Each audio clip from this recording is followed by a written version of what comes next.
Come on, yeah. You ready, big girl? Yeah, I'm ready, Toe Jam. Alright, let's do this. Come on.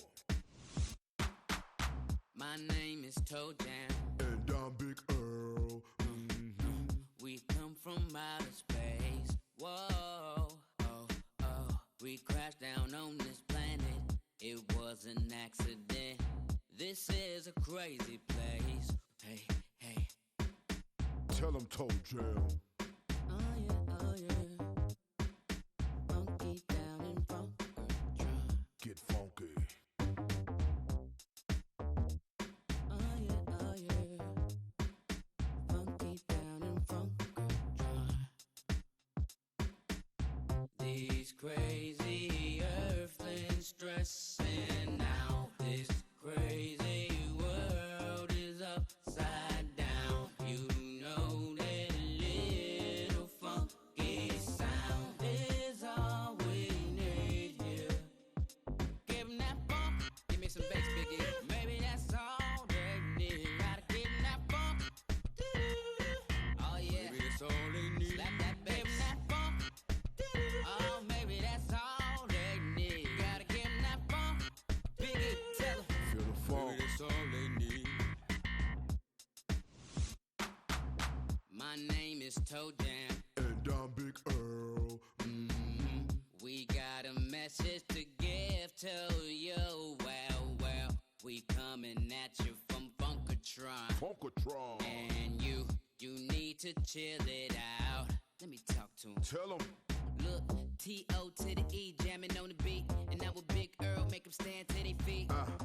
Crash landed on a strange planet. Trying to find the pieces, but this place is gigantic. Running from the bees and dodging all the moles. Somebody tried to run me over with a lawnmower. Maybe all they need's a little funk. Maybe that's all they need. These crazy earthlings stressing out. This crazy world is upside down. You know that little funky sound is all we need here. Yeah, you gotta feel the funk from Funkatron. Come on, shake your thing and get it on. You can't hate when you're feeling the funk, yo. Just let it go in the funky flow. Yeah.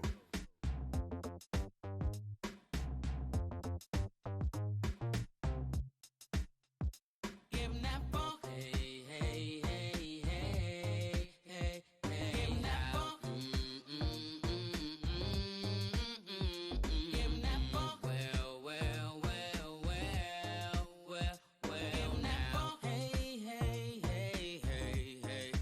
Come on. Give 'em that funk. Here it is.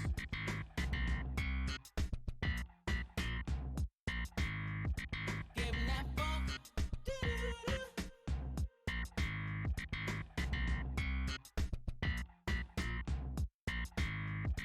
Give 'em that funk. Feel the funk. All right, Earl, Earl, let's go. Let's take care of some business. I'm with you, Toe Jam. I got your back.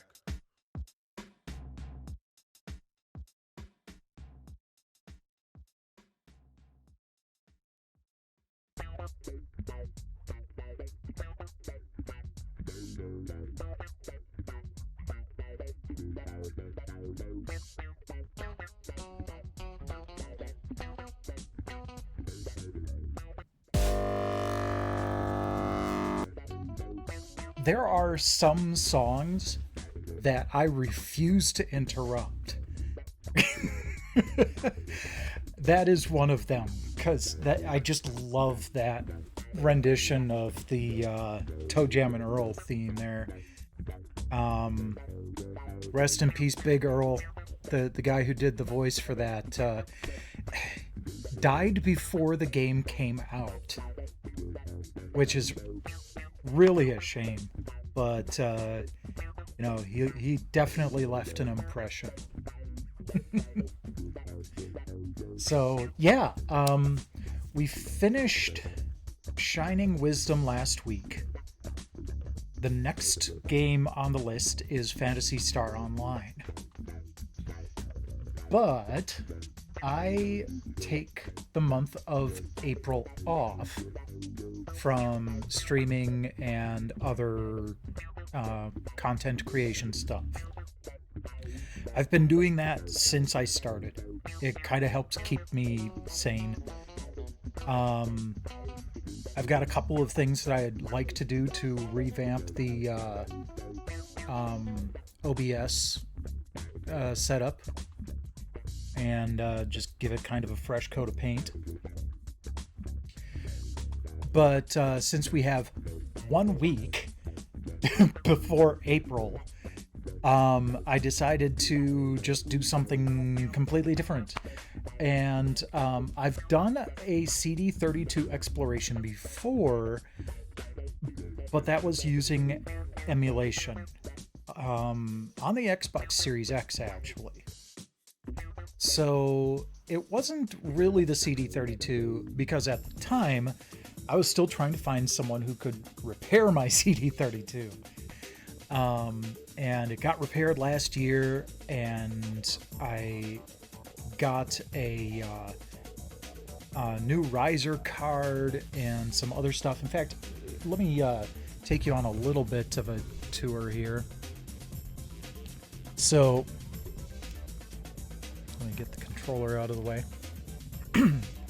So we've got over here, that is a USB adapter to plug a mouse into one of the controller ports. And then back here, not very visible. Let me see if I can actually even get a good view of it. Well, sort of. So here is the riser card, and it adds a little bit of extra memory, a USB port that a keyboard can plug into, but also this right here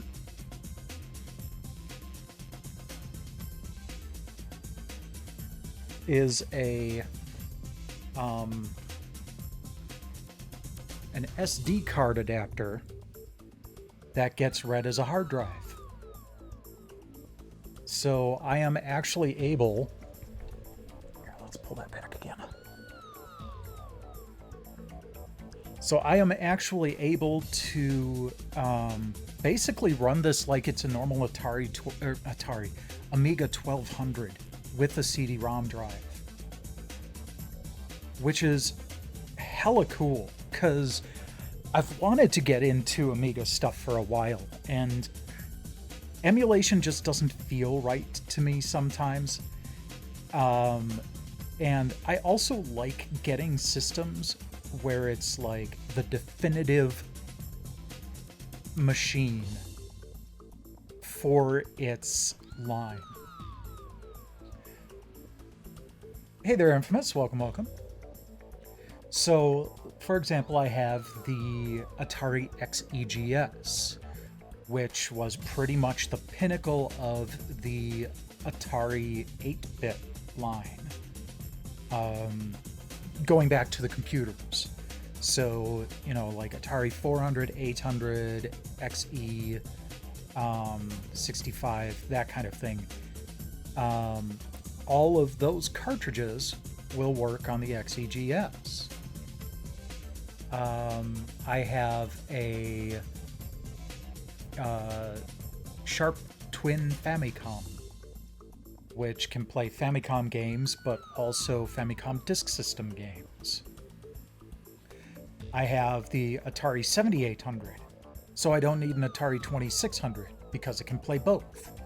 I have a backwards compatible PlayStation 3. You know, I like to try to get one, you know, a single system that does multiple things.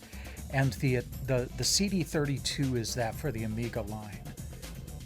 With that riser board, I can play Amiga 500 and 1200 games, as well as the 200 plus CD32 games that actually came out for the system.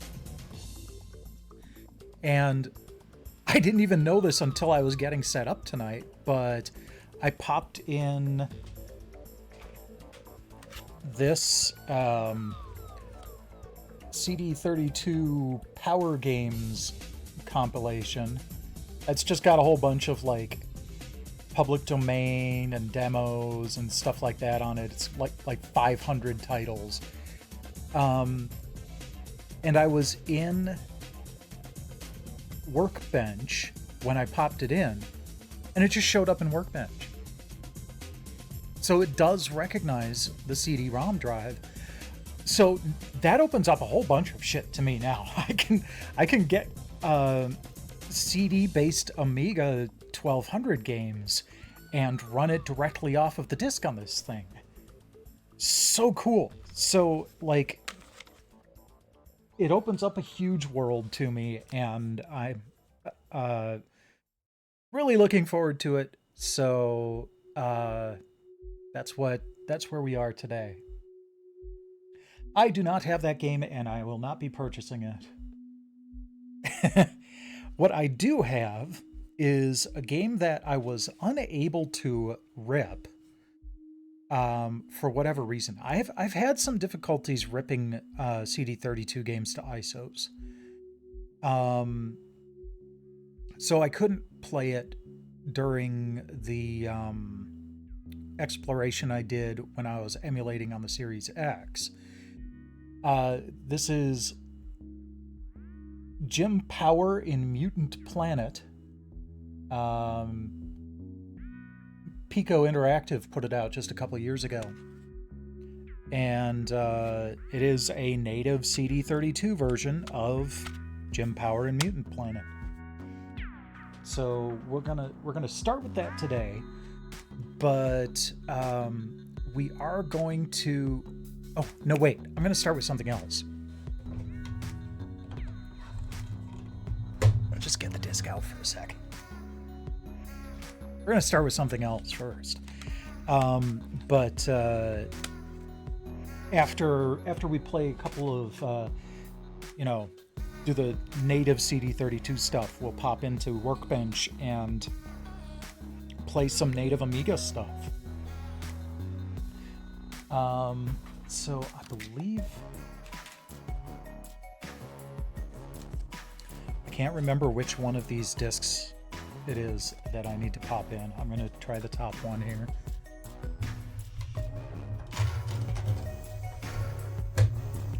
And that's one thing about this, is I could just burn discs if I wanted to. There's no copy protection whatsoever.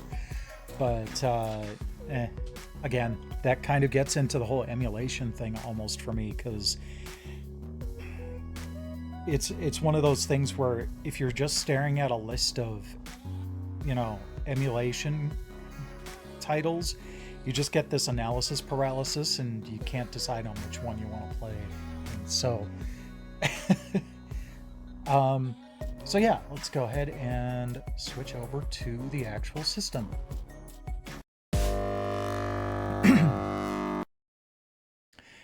And I'm going to have to reach over and flip the switch. Give me one quick moment to get the TV prepared.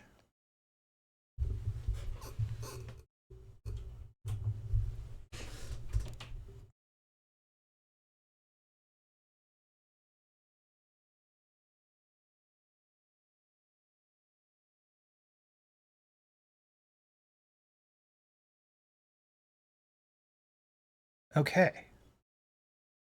So normally it would go directly to the game. However, if I remember correctly, this is supposed to work in Workbench too. So let me, come on.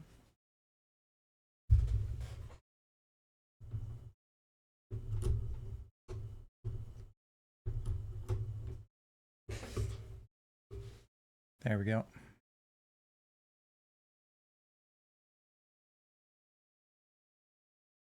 Oh, okay. This was the golden axe.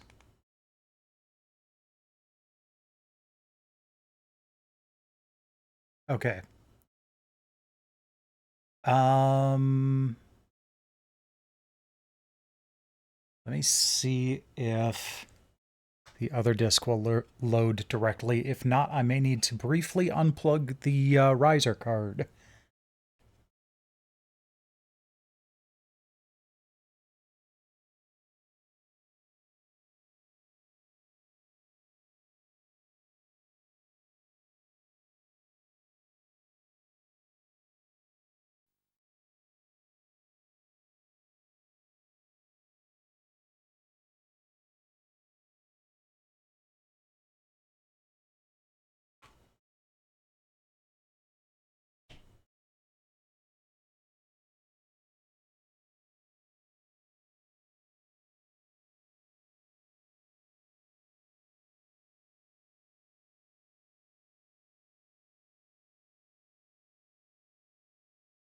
Well,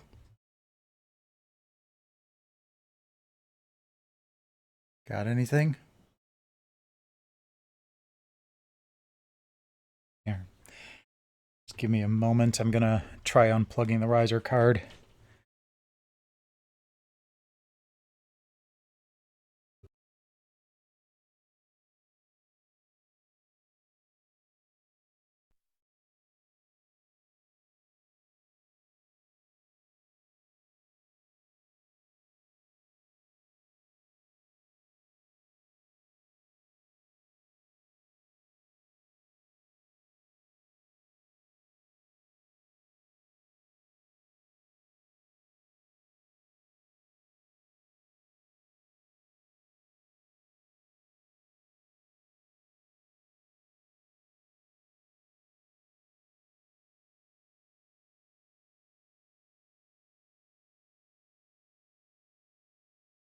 So, in case you were curious, this is what the riser card looks like.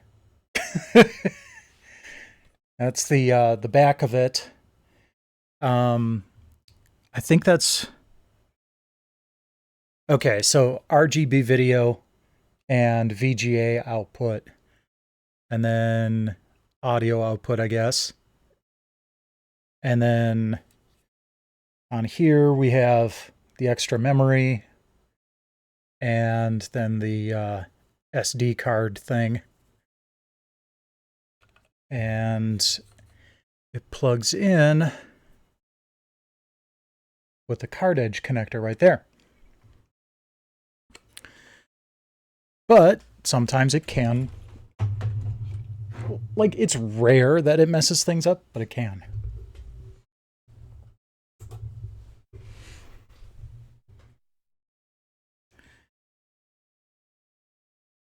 Let's see if this works.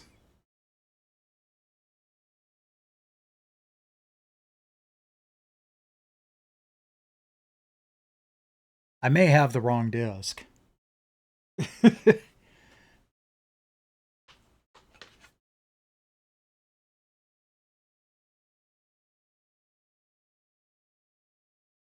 Okay, yeah, that's not working.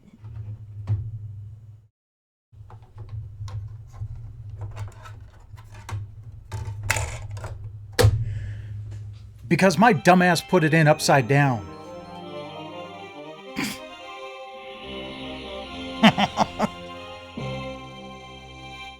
There's the majestic boot screen.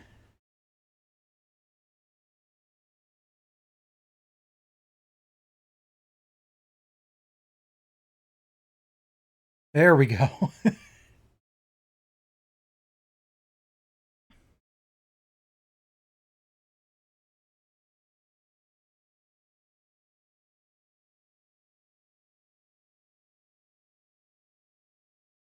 So yeah, someone's been going around like porting shit to the Amiga, and when he does, he ports it to the CD32 as well. Um, so the other disc was a test of Golden Axe, but this one's Castlevania. It should have audio once we get into the game. I was going back and forth with him on this because I was having some difficulties with getting the music to work. So we'll see what happens.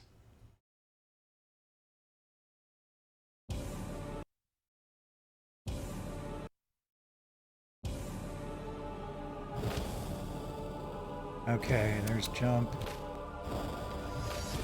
And attack. There we go.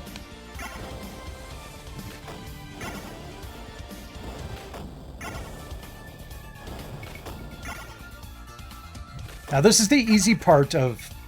Okay, thank you. This is the easy part of Castlevania that I can do okay at. I'm not usually that good with this game.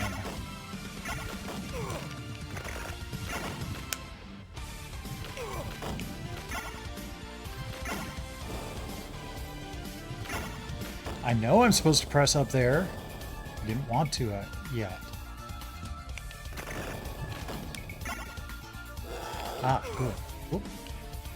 Press the wrong button. I was going to try to... Ah, there we go.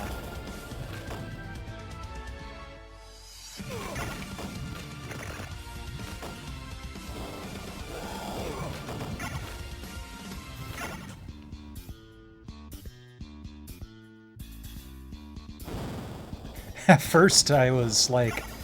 I reported as a bug that I couldn't go back through the... I couldn't go back up these stairs.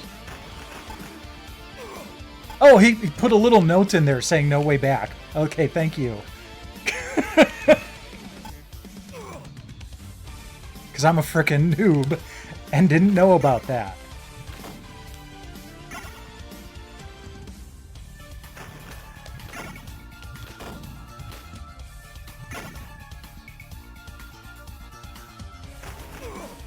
Ah, dang it.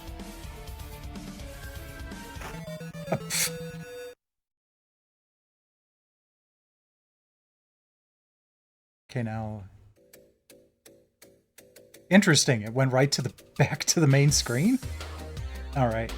So yeah, there's that. Let me go ahead and show you the Golden Axe port really quick, too. Because it's kind of cool that he's done all this stuff.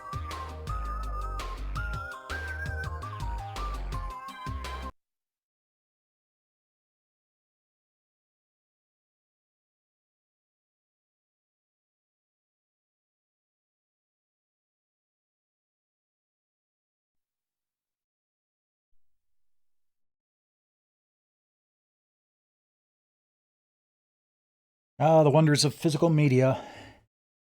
But at least I'm able to have the system relatively nearby.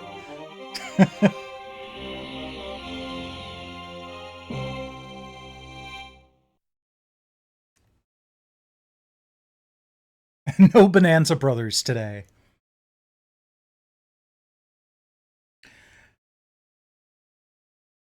But like I said, I might have another stream go on when the Polymega Collection discs 5 and 6 show up.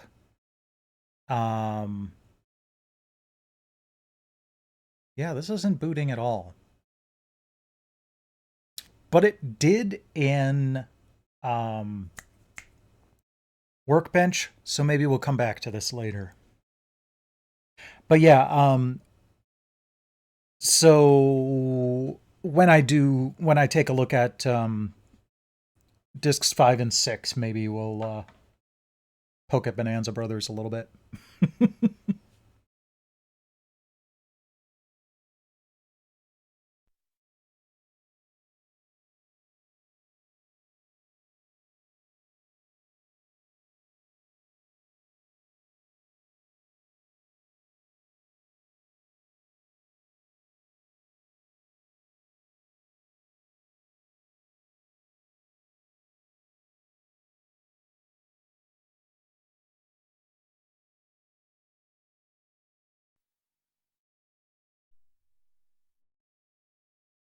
I think I'm going to leave the riser card unplugged until we're ready to actually use it, just to prevent some difficulties. Although with the next one, I might need it for the keyboard. So this is really weird because it's offset. That it's not just you. It is literally offset from the center.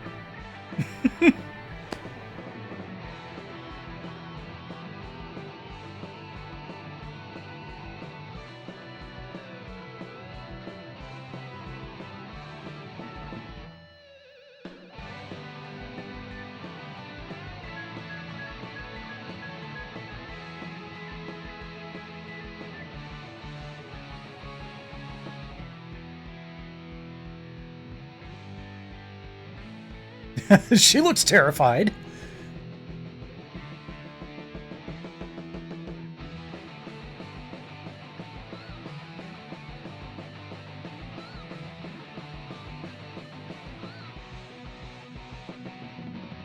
I honestly don't know if this is new to this CD32 release.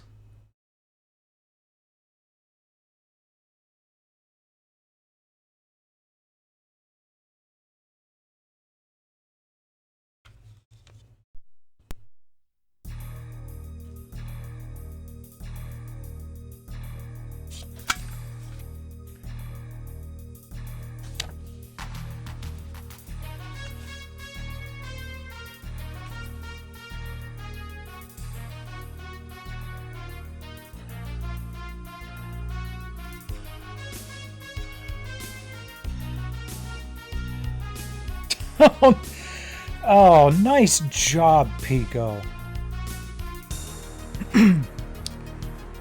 So look what buttons I'm supposed to press to control stuff.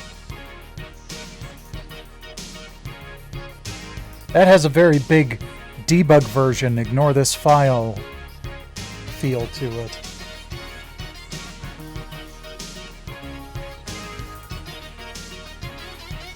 Fortunately, there's only 2 buttons to figure out.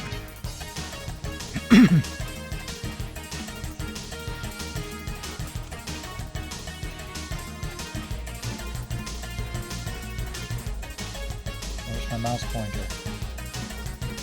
Dang it.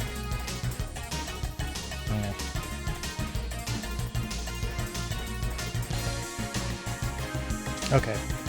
Not much there, but, you know, at least I got a manual.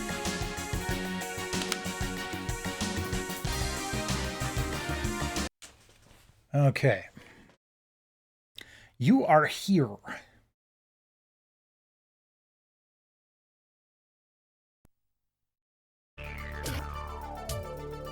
Gotta try going left. Right? Hey there, Arch Clown.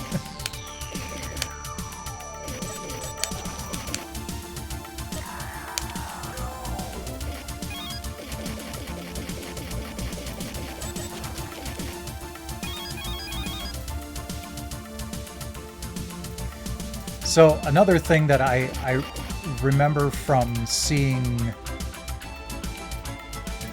Jim Power on the Super Nintendo is that had this weird sort of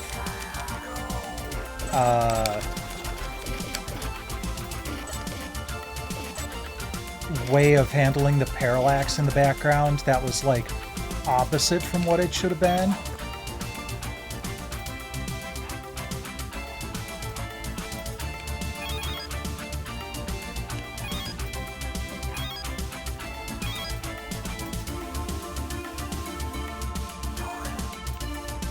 Time.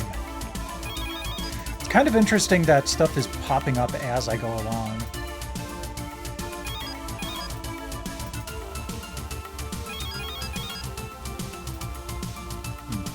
That looks weird.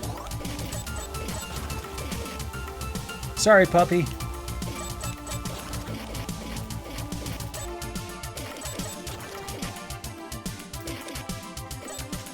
Wow. That's an impressive jump.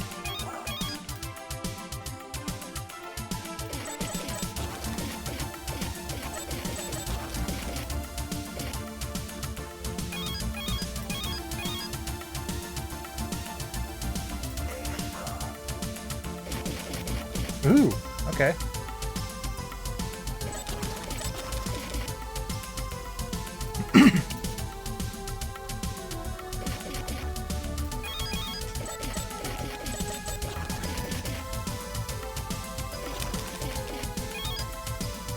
So, one of the things that people tend to rag on the CD32 about is the controller. I actually don't mind it. It actually feels kind of comfy. It's a little wide, and the D-pad is a circle, which I'm not too crazy about. But it doesn't seem to be doing too bad as far as, like, phantom inputs. It's reading left and right as it should.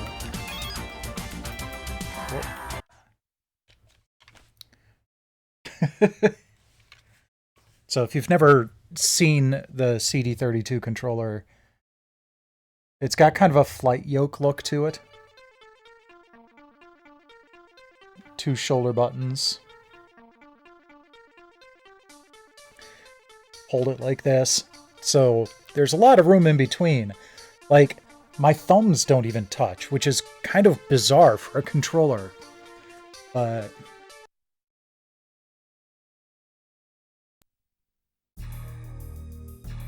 we'll give this one more go, and then we'll switch to power games.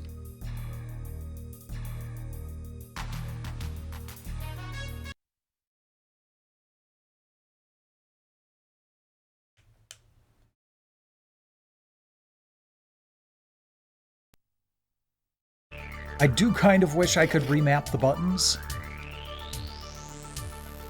because the way it's working, the blue button is jump, and the red button is fire, which is a little bit weird. I would rather it be like red and green.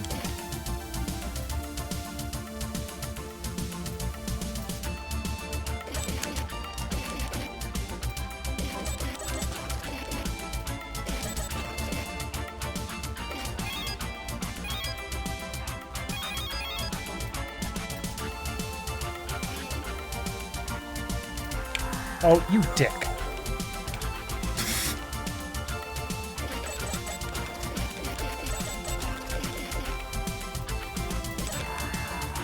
I thought I would move with it. Jeez, these friggin' platforms have screwed me over way too many times. There we go.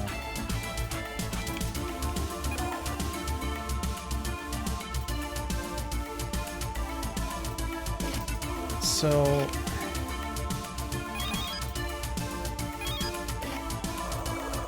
oh, okay. Holding down the shoot button does that. Okay, cool. Good to know.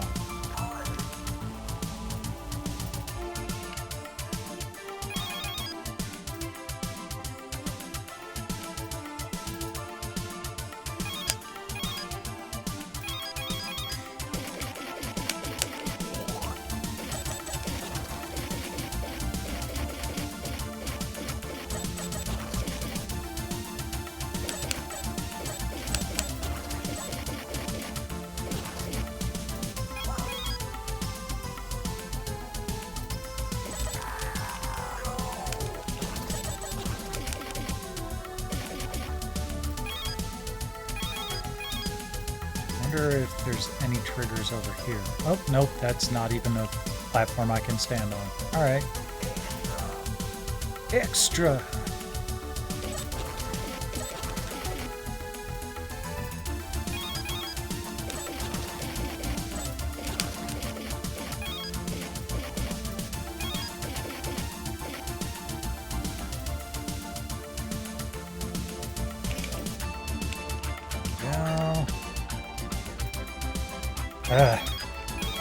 This is one of the things that is in like every European platformers, like deadly water drops from the ceiling. It's like, why? Go!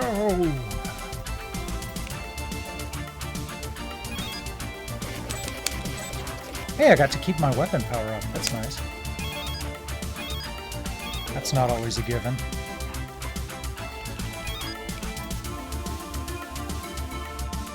Stormlord on Genesis, yep. That was a,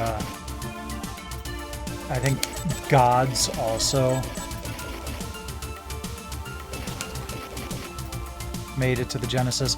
There were a lot of interesting Amiga ports to the Genesis, partially because they both used the same kind of processor. They both used the 68K. So it was easier to port games from the Amiga to the Genesis than to just about any other home console of the time.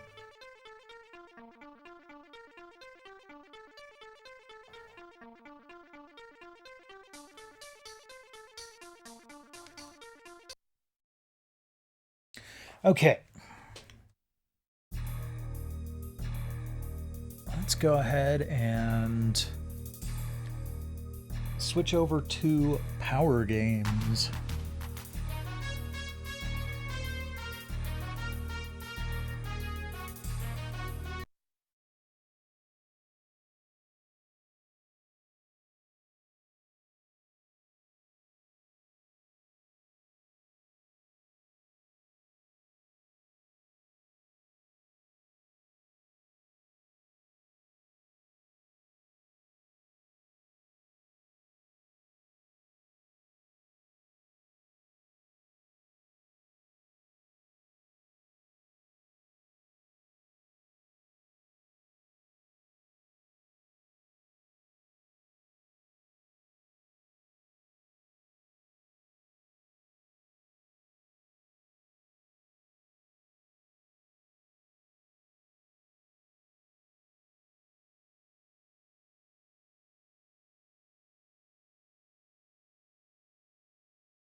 Okay, wanted to put the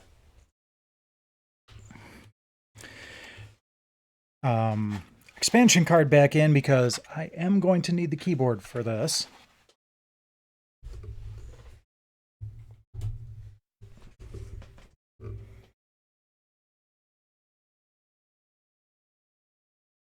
Oh, that's not a good sign. Hold on.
Okay, there we go.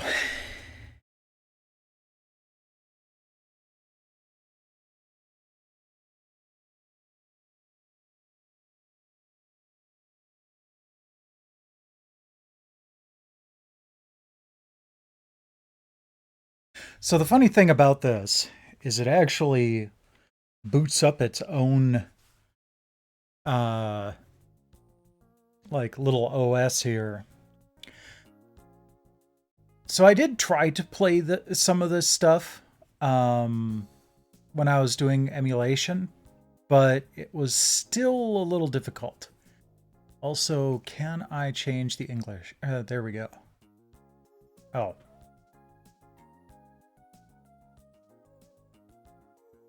So this stuff is still in German.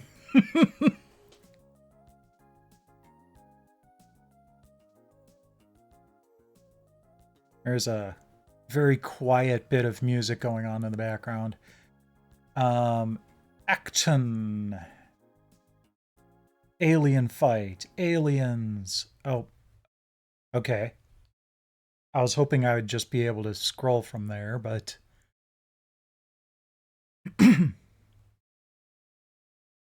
I guess we're going to play Ack Ack.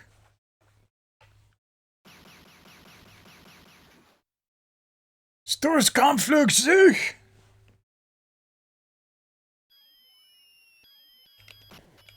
Oh, wow. Okay, I'm playing.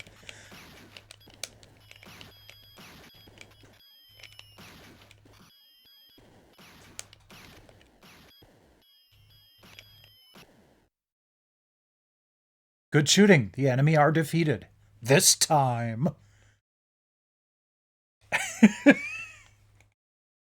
No thanks.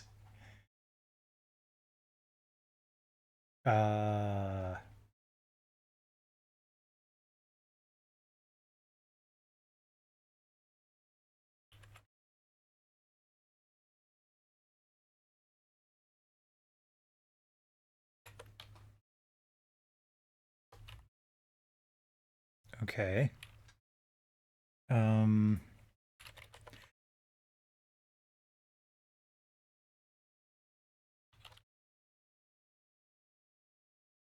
Guess not.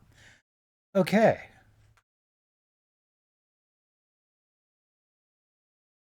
I don't know my way around Amiga Workbench well enough. Can I do... Okay, cool. Control-Alt-Delete actually worked.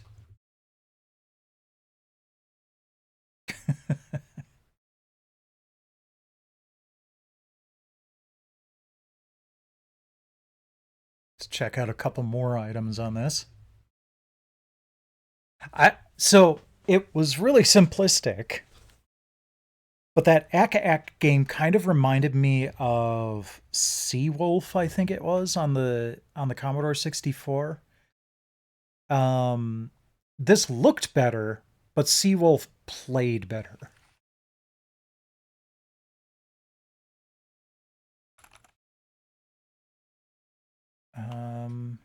Oh, there we go. Okay. Aztec Challenge. The 64 Classic. Holy crap.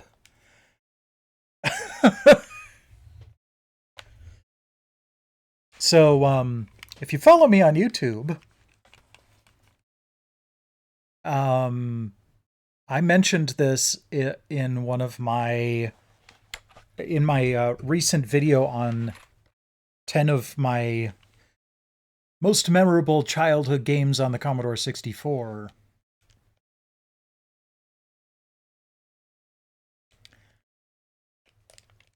And as soon as it actually lets me play it, we'll see how accurate it is. See if I can actually get past the first stage. I had to left click.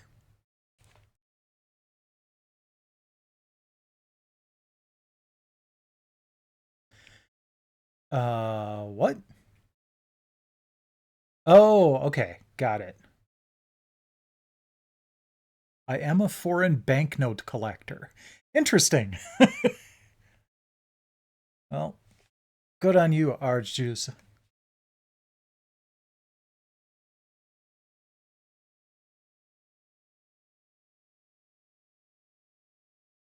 Fort Apocalypse, too. Oh, neat.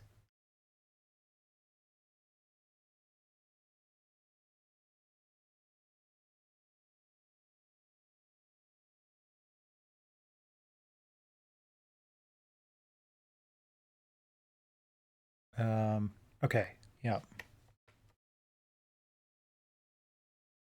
Trying.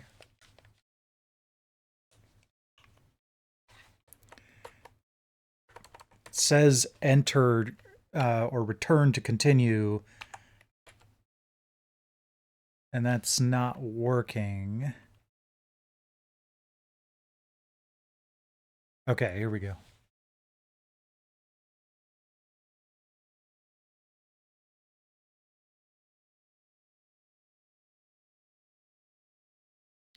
Okay. Player 2 use the mouse? Interesting. Spacebar skip level. Oh, that might be fun actually, because the first level is actually the worst.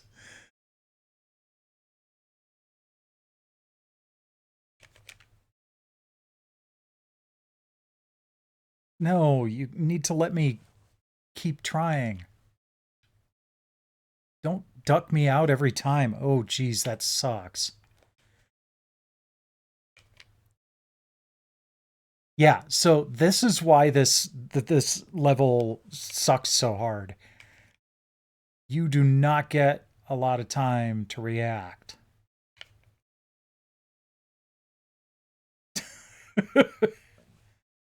So I am going to skip this level. Yeah, the stairs. There we go.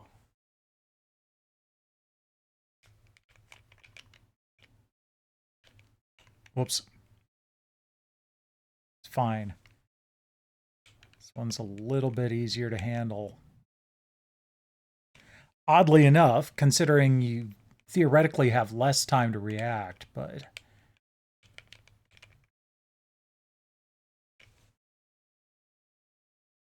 I don't want to skip again because I only have 2 skips.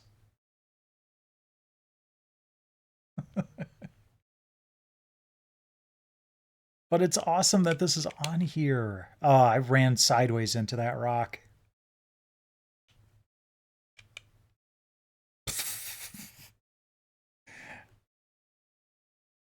All right. Can only do this twice, but let's try it. Oh, right. Okay. I remember this.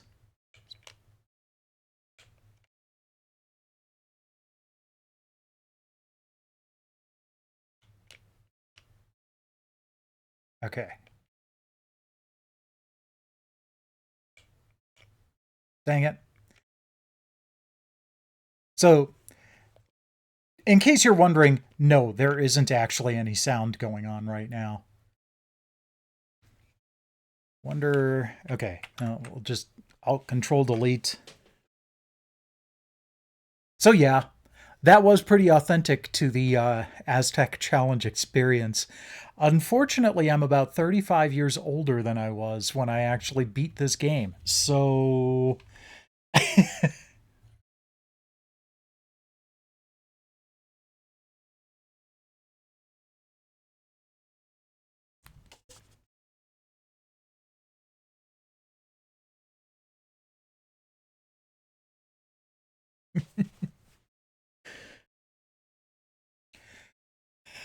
Okay, what else do we have?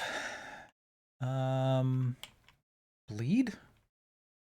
Oh, it's a text adventure. Okay. Let's Bob and Plop.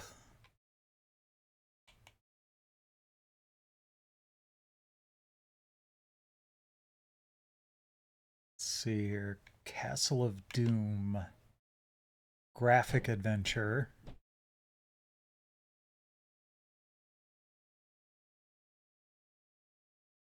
Oh, Cluedo. All right. Those of you who may not be aware, the game you know of as Clue in the US, they call Cluedo in Europe. So, same game, just a different name. Yeah, it's kind of weird. Um, Unfortunately, doesn't seem to be an easy thing to port stuff to the CD32. At least he finally had the music working. That was something.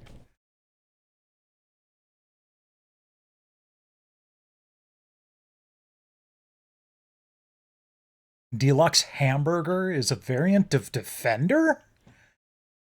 Okay.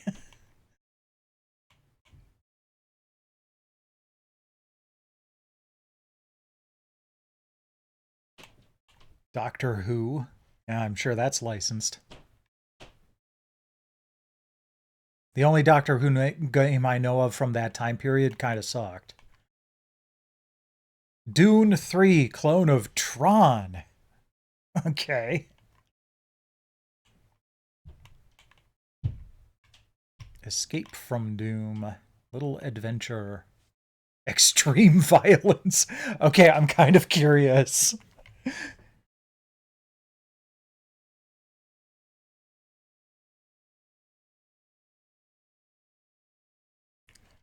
Game is shareware, blah, blah, blah. Speedy boots, speedy bullets, bonus points, power laser.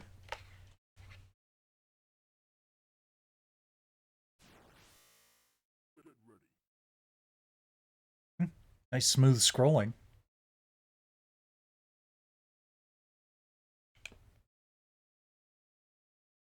Oh, wow. That's pretty impressive. It's like a two-player game. Hold on.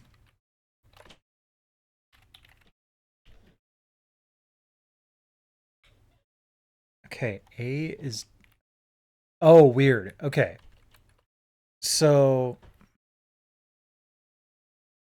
It looks like player one has to use the keyboard to move, and the controls are old school ZX Spectrum.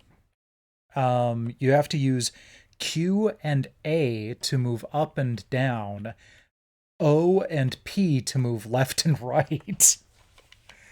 Then player two gets the joystick.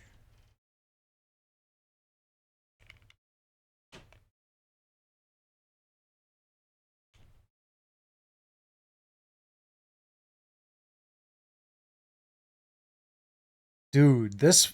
I would have loved having this as a kid. Wow! Little red splat. This is actually kind of cool. Unfortunately, it's no fun single player.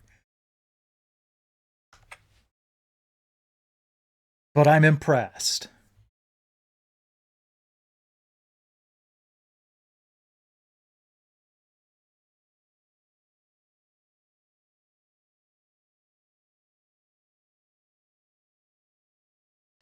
Try a couple more titles from this here.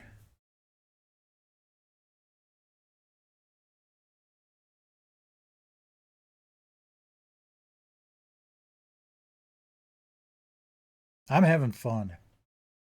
I love digging through stuff like this. All right, so that was Extreme Violence. Fluch. All right, I need to, there we go. Conversion of an old C64 classic game.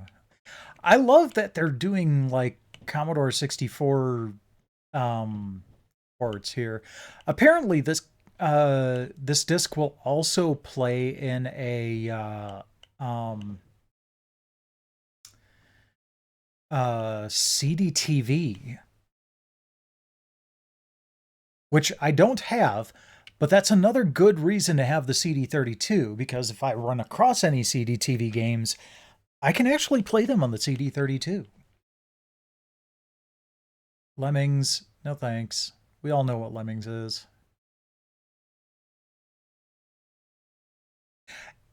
Same here. Honestly, I really never... I had a Commodore 64. Oh, that's not the Mega Race I had on DOS.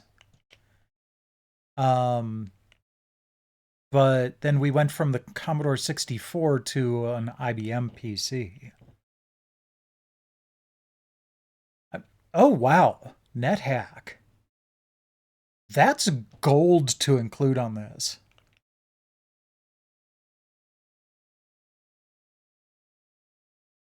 Obsessomatic. Simple Tetris. There's not a lot I'm recognizing here. But that's fine.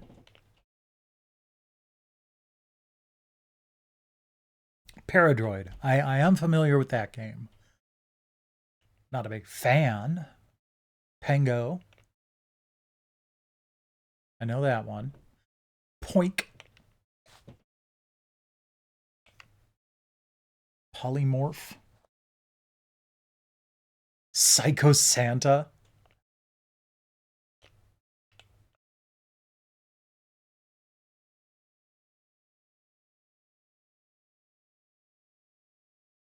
Raster Bike. Oh, Clone of Tron. Got it.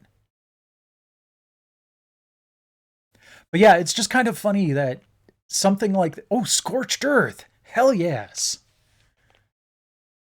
We'll come back to that. Sensible Massacre.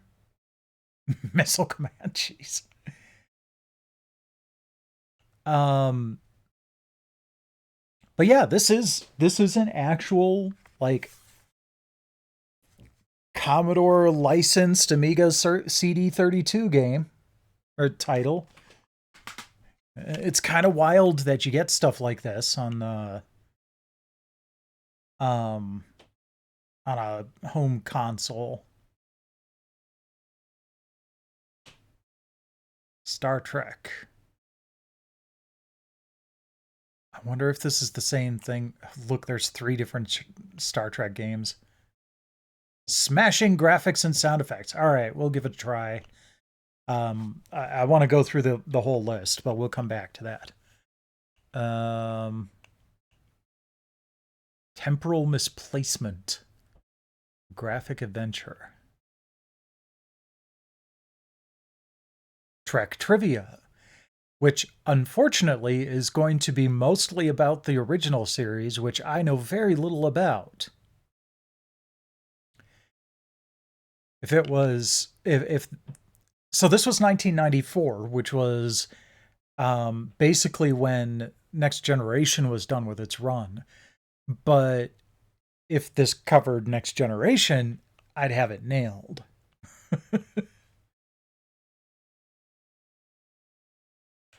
Wasteland. Oh, okay. I thought it was going to be the text adventure Wasteland. Wizard Wars. Yum Yum. Zerberk. Clone of Berserk. Up to 4 players? Okay, we're at the end of the list. Let's take a look at this first. Is this going to be like a mixture of Berserk and Gauntlet?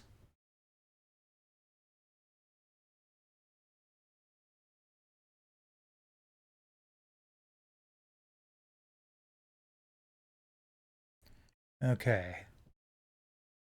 1 player. Normal game speed.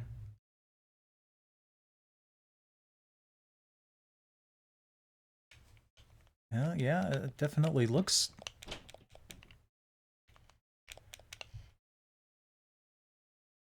I like it. I'm sure the enemies will start moving after I go to a different screen, but I'm a big fan of Berserk. It's one of my go-tos whenever I'm at the arcade. They're just offing each other. Whoa, here comes Otto. Screw that. And a multiplayer Berserk. I kind of like the idea.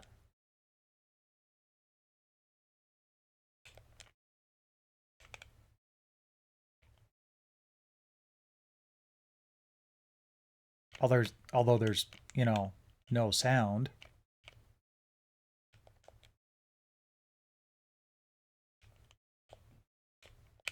I wonder if they could only get like a certain number of enemies to move at any given time, and that's why. Also, um, a lot of Amiga games actually like either had music or sound effects, and not both. Come on, dang it!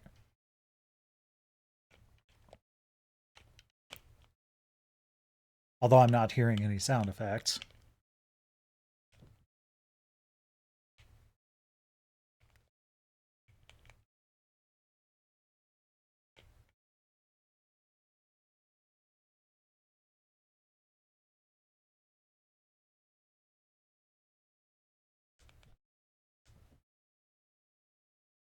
Just going to game over.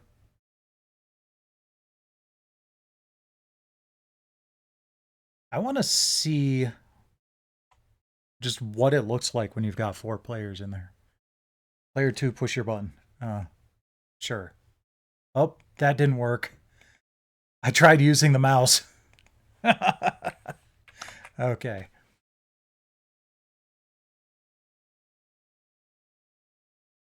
That was pretty cool, though.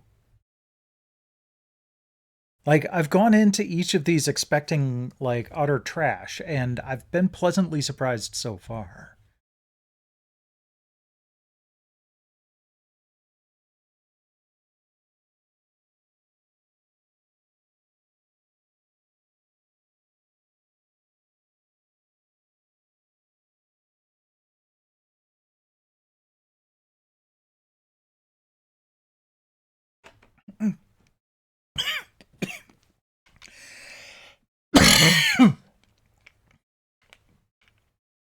Pardon me.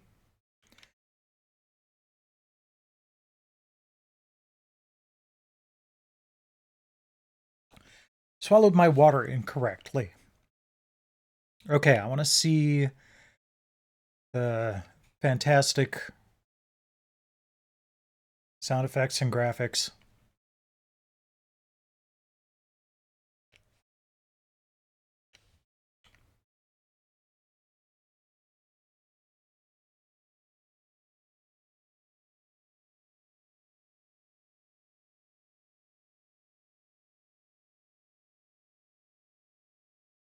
AGA-tron. I'm not hearing the sound effects. Graphics are decent.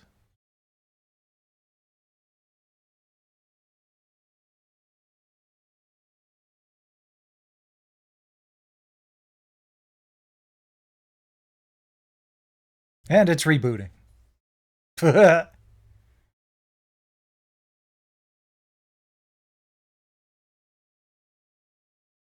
Oops.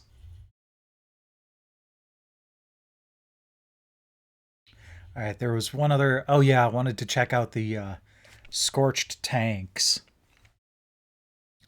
Because Scorched Earth was a. I should have included that in my DOS and Windows list, but I'm pretty happy with what I put in there as it is. Okay, Scorched Tanks.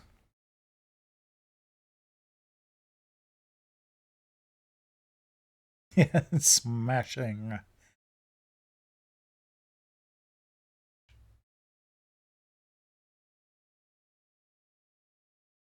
Version 1.5, Scorched Tanks, shareware version of program.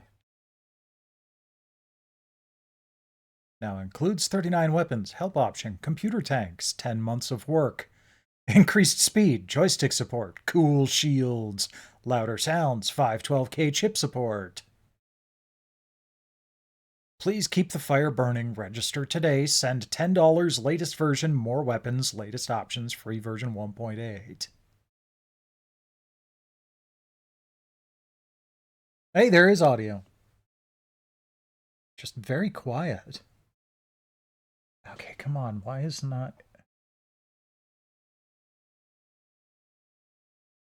Where the hell is my mouse? So on my laptop here, I can't find my mouse to try to boost the audio here.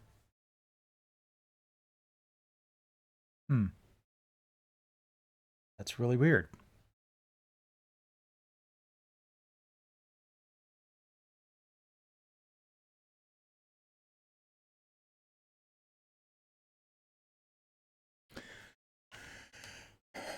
Okay, well, number of tanks. We'll go 3 tanks. Number of rounds, 3 rounds. Player 1, human controlled.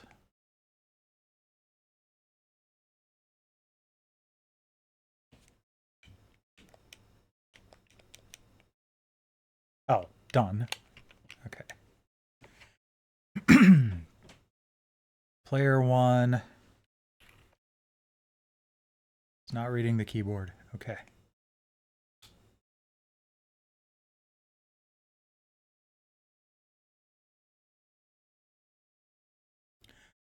Player 2, robotic.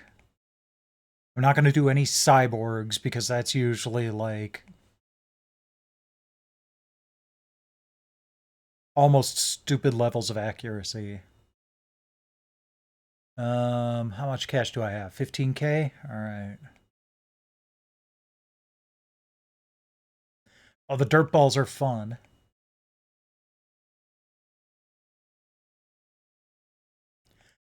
Okay, good. Lots of nifty items to work with. Grab a couple homing missiles.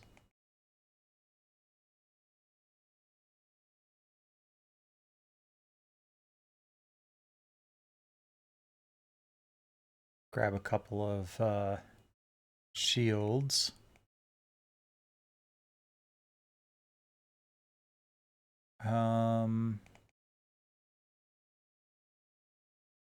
Some parachutes will be nice because if they shoot ground out from under me and I fall, I take damage. I like how the Mega Nuke was priced out of range right off the bat.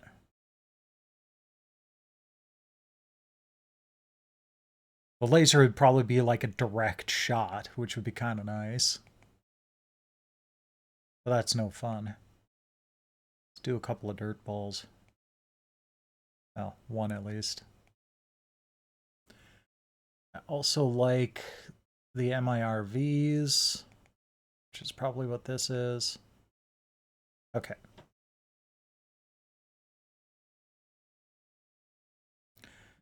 Terraforming.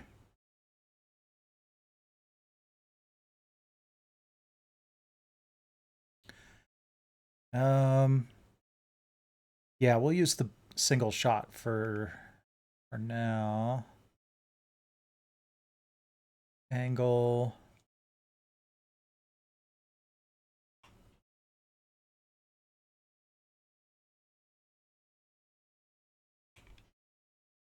Go there. Power. I don't know entirely how much power that's going to be. Too much. That was the single shot?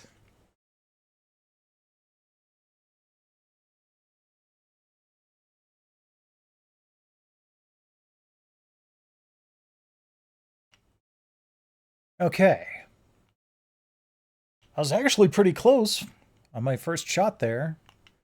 Let's go ahead and bring the angle down a little bit, bring the power down a little bit. And fire again. Oh, dead on. Cash awarded to Tess.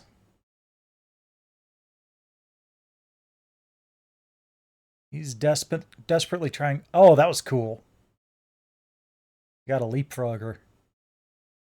Really trying to get that green dude down there. This is a good Scorch clone. All right, I need to bring the angle down a little bit. And then let's do a dirt ball. Sure, it's going to keep me from doing anything to him,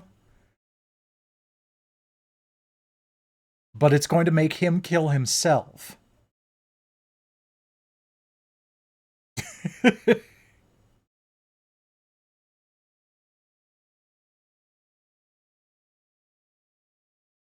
Yeah.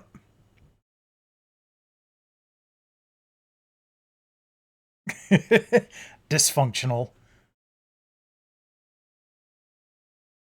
Okay. Now for the more difficult one. Let's go 65. Yeah, it's kind of like Worms, but with tanks. All right, I don't want to use my rare ammo. Okay.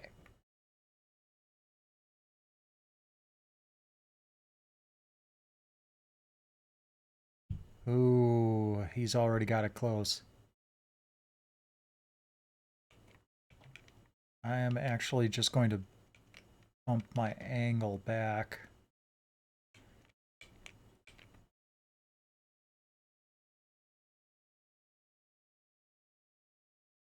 Oh, look at that. Probably only about 2 degrees off. Except, yeah, he's got a beat on me now.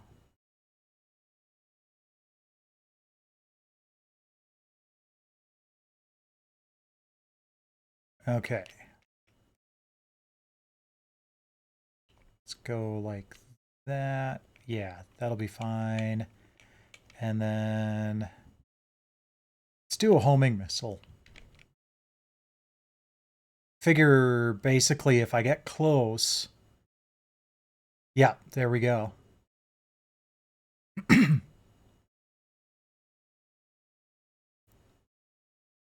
And as long as I survive this, should be good.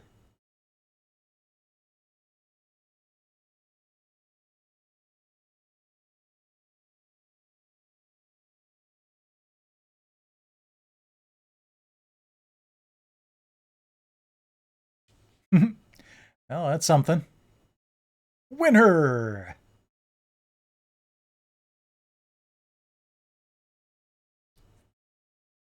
Thing is it can't really save anything.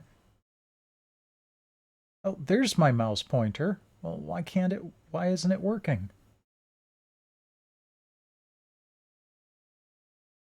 Um, let's see here.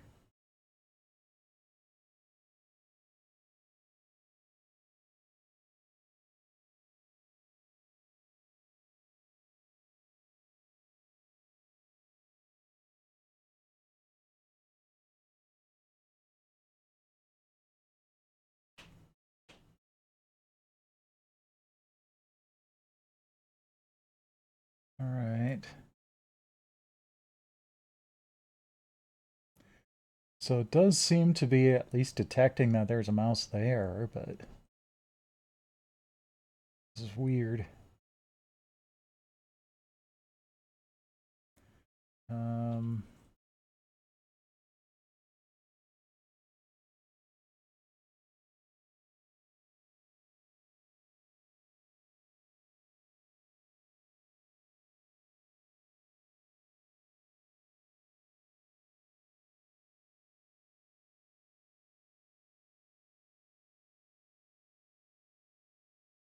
Fortunately, I know my way around Windows using just a keyboard.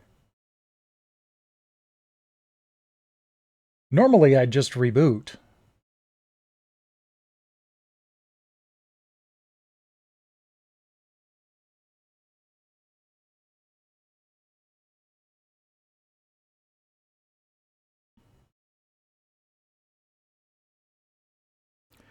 no reason anything I plugged in should be messing with me here.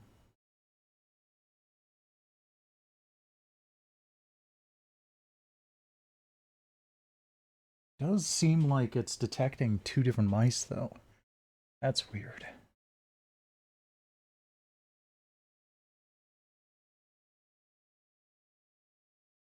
No, I don't want to restart my computer.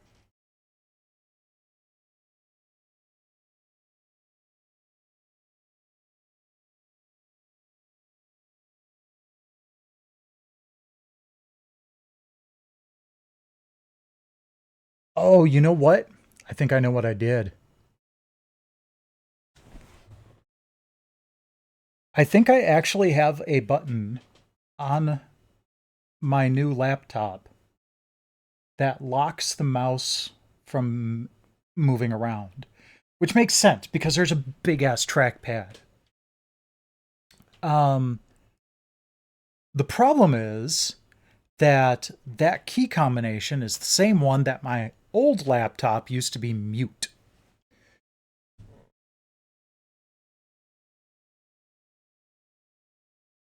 There we go. So I tried to mute my computer earlier, and apparently it locked me out from being able to use my mouse. Okay, cool. Learning something new every day. I'm done with this. This was cool. I liked I liked what I played. There's a lot on here. And just way too much to go through on any given night. So we're going to go ahead and switch over to the Amiga Workbench desktop here.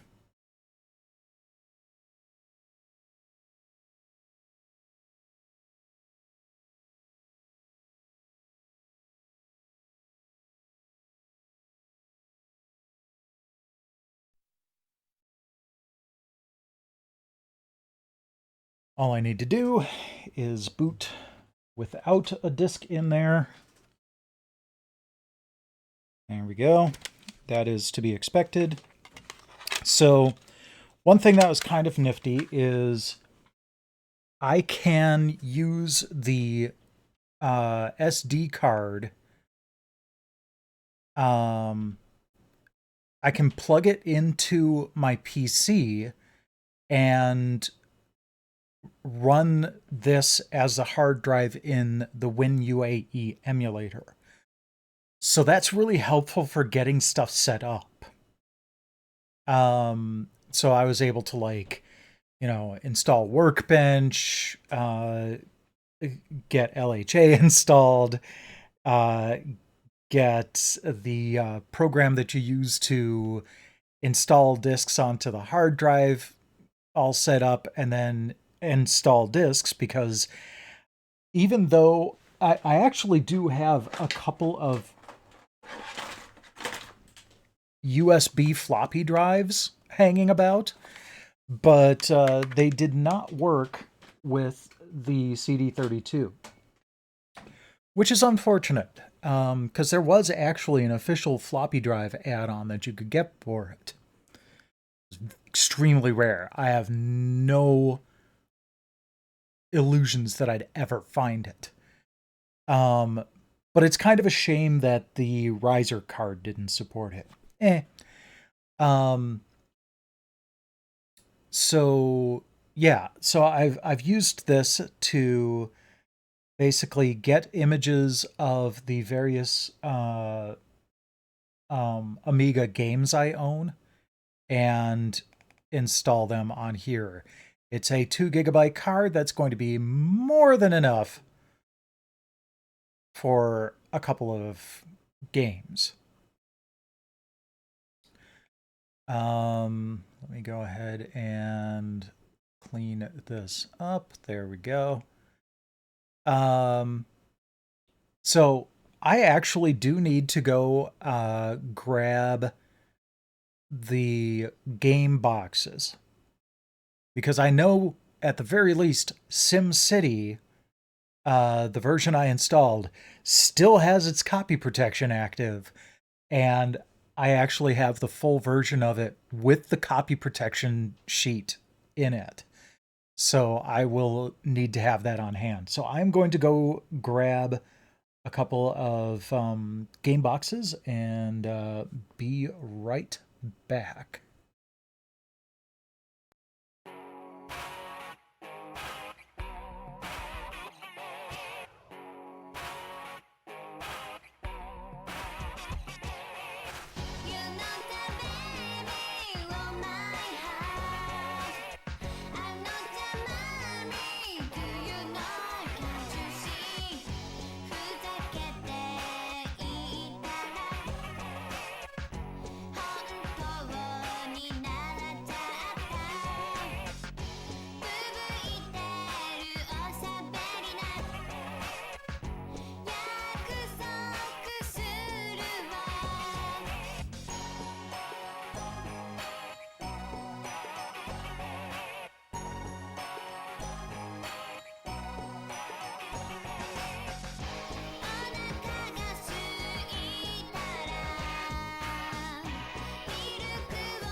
Unfortunately, well, let's keep the background music on for a second. Unfortunately, Star-Lord, I haven't been able to get that to work. It keeps telling me that there's an error. Yeah. And there is a file, the correct file is in that location, and it just won't work. So, sadly, we won't get to make that joke tonight. But I do have Vindex, which is in this interesting sort of clamshell deal. And, wow, aside from the small manual and the registration card, there is also a purchase receipt. Oh, he got 20% off. Looks like he was also buying a floppy drive at the same time. Oh, wow. Okay. So this is funny. You know, most of the other Amiga games I've bought, I had to find on European websites because it was much bigger in Europe. This receipt from January 29th, 1993 is paid by check, is from Micromagic on Appleton Avenue in Menominee Falls, Wisconsin. Which is right next door to where I live. I live in Germantown, which we share a fairly busy border with Menominee Falls. I am actually curious where this was. 9W16891 Menominee Falls, Wisconsin. It is now a storage facility. No, nope, that's not the right address. Appleton Avenue.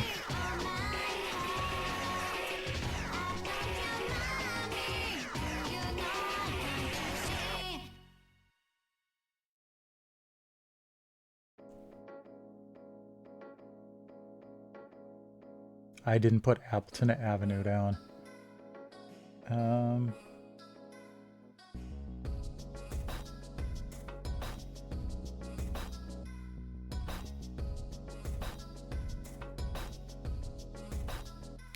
Okay, close enough.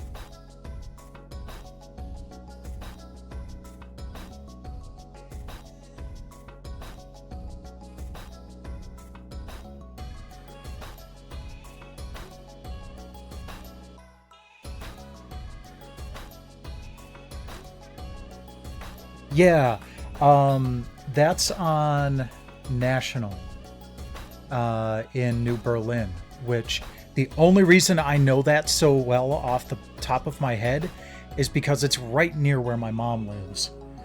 But here we go, N89 16891, so maybe a little bit farther up from that.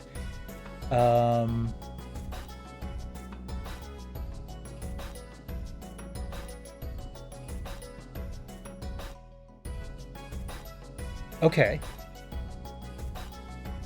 That's just a little bit away from where Appleton and Main Street... Wait a second.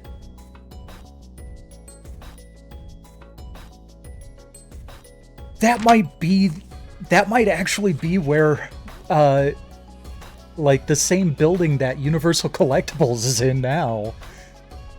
Hold on. Well, that's N90 W16937. Very close.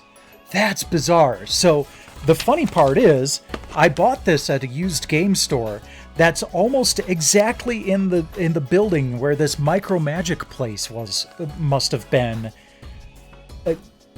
32 years ago. That's wild.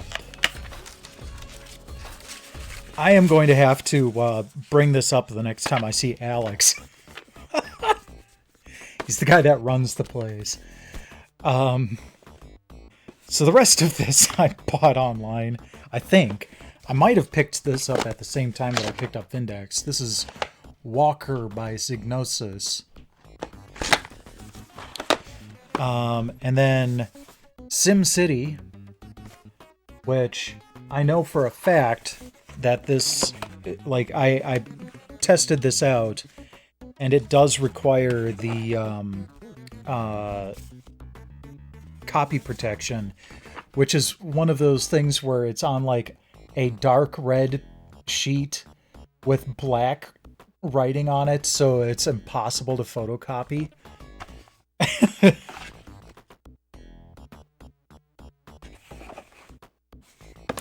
And then one of the main games that I plan on playing tonight, Hair-Raising Havoc. Roger Rabbit and Baby Herman. Basically, you're playing the cartoon that they're working on at the beginning of Who Framed Roger Rabbit. I could not find a walkthrough for this, but I did find a playthrough that took 15 minutes. I watched the whole thing, so I should be able to remember some of the pain points, but yeah, that was kind of wild. No on-disc copy protection. It's got like, I think it's like 5 floppy disks. It's kind of nuts.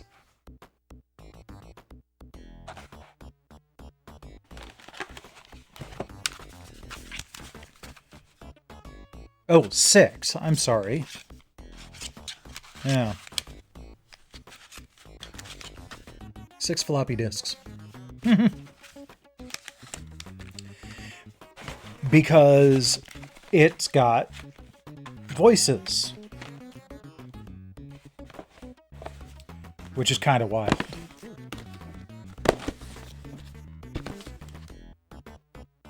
So, now that we have those on hand, we're not going to play any of them. We're going to check out Attack the Petsky Robots. So, this is a game that was made by the YouTuber, the 8-Bit guy. I got the Amiga version for this specific reason, to try it out on the CD32. I also got the Commodore 64 version because it actually comes with an adapter that lets you plug a Super Nintendo controller into the Commodore 64 to control it. I also bought the Genesis version because the Genesis version is the only one with multiplayer, and I wanted to try that on the Polymega. It did not initially work on the Polymega. But thanks to EC, the chief tech officer, and some back and forth with David Murray, the 8-Bit guy, I was able to not only did I send it to EC and he patched it to get it working, but then I told David what was wrong with it so he could fix it. And he sent me back a patch for the version 1.1 upgrade for the Genesis version, which I then sent over to EC again to have him fix it so that it would work on the Polymega. So I probably have the only copy of version 1.1 of Petsky Robots working on a Polymega.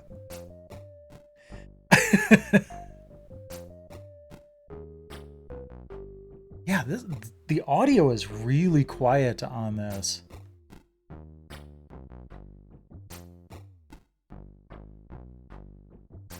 I'm gonna turn off the background music. Wow. I turned it up all the way on OBS and none of it is coming through. I wonder if something might be going wrong here. Give me 1 sec.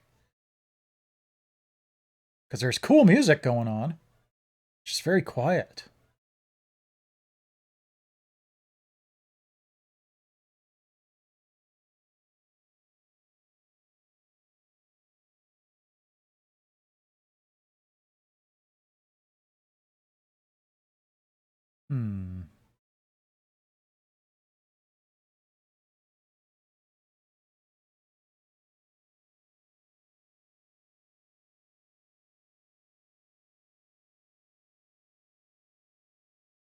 Oh, you know what? I've got noise gates active. I wonder if it's like... Yeah, it's below the threshold for the noise gate. Okay, that was the problem. Funny. I usually have that on because some games tend to have like some feedback in the background.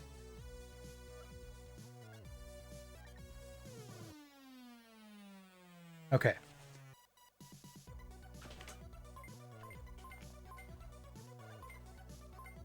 Oh, cool.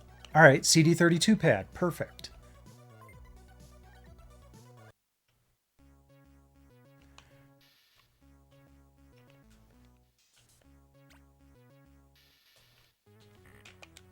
Okay.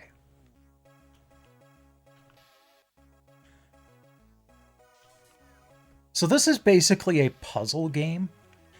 The main reason it came to be, and we have to avoid these robots. The main reason it came to be was David wanted to make a game for the Commodore PET that wouldn't suck. And this is what he came up with. It's nowhere near as pretty when you're playing on the pad. Okay. Not sure which button I'm supposed to press to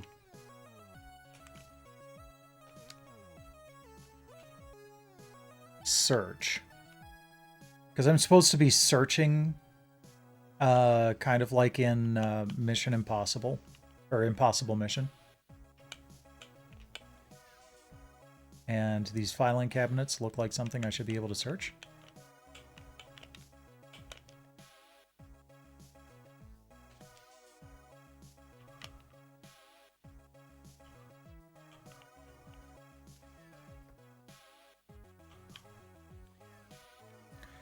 And we have an alarm going off nearby.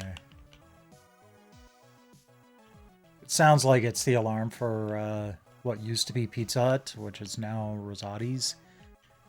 Or will be soon Rosati's. Ow! Hey! Ah! Dick. Stop shooting. I have no way to shoot back.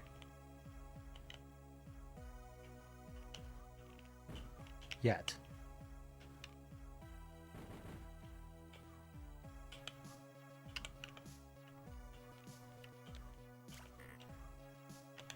I'm not trying to move. Okay, well, I was able to move that. Okay, I can use the keyboard.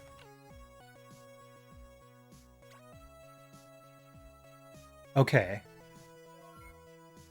Found a med kit. Fantastic. How do I use it? Because, like...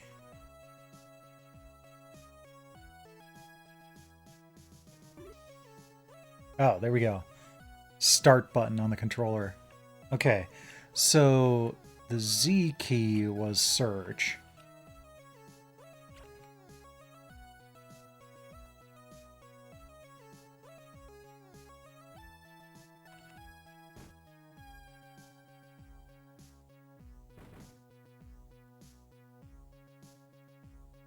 Okay, so I need a key to get in there. Can I search these? No. Okay.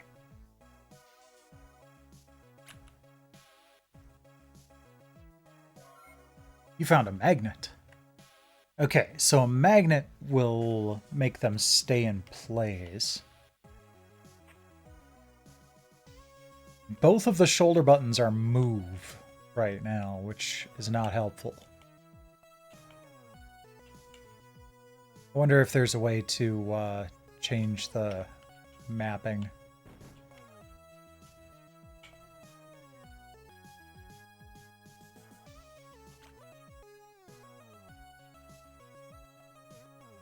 Nothing found.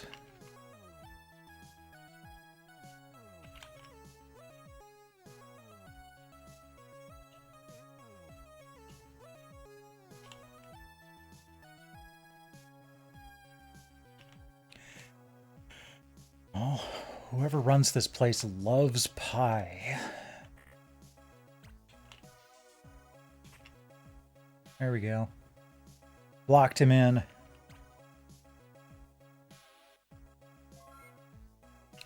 Found another med kit. Good.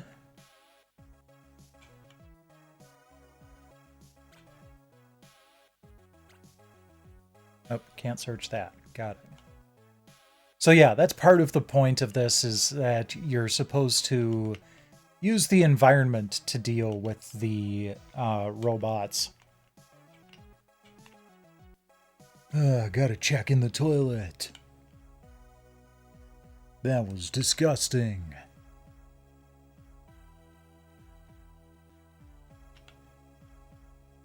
Fortunately, I can't write my name on the wall with a turd I pull out of the toilet. Not that kind of game.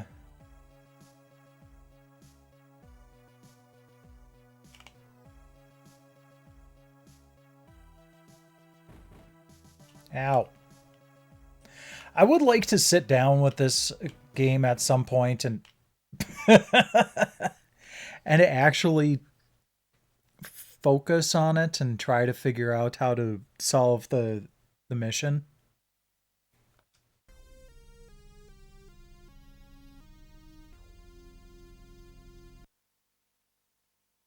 But it's kind of neat. This one I bought digitally.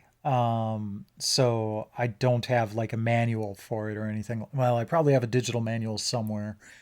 So like if I played this on the Commodore or I played it on the Genesis, I would have uh, you know, physical manual to work with. That's in the DLC, right? So, how do I get out of this?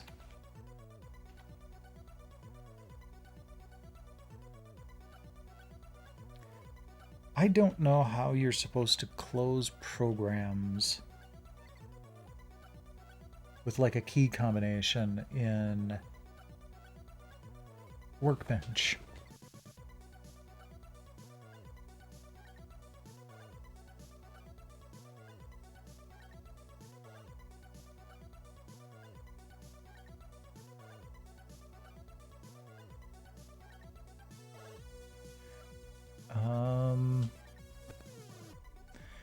Control Alt F1? No.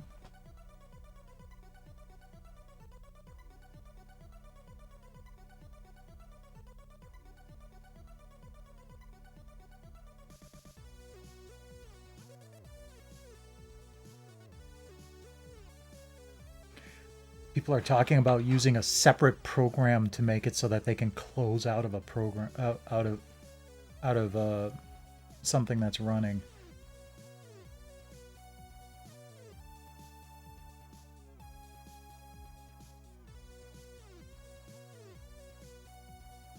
Wow.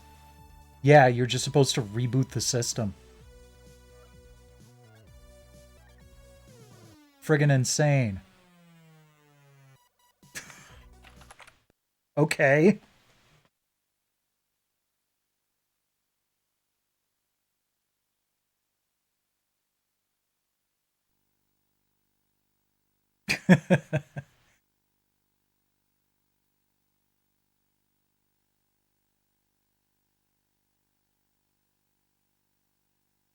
All right. Let's go ahead and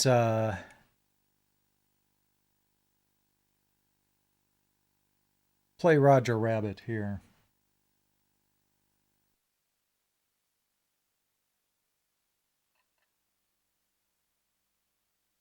Oh, we do have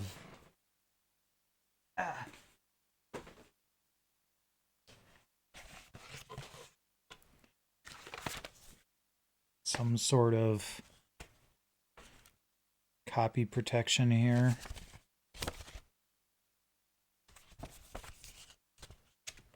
No, this is just a Disney software catalog.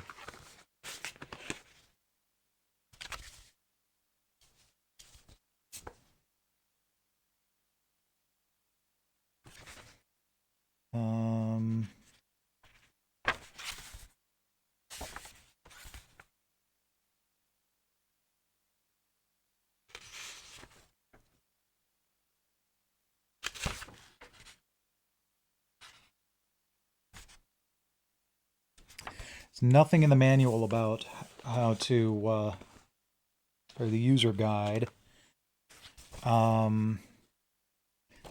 There's a little newspaper thing in the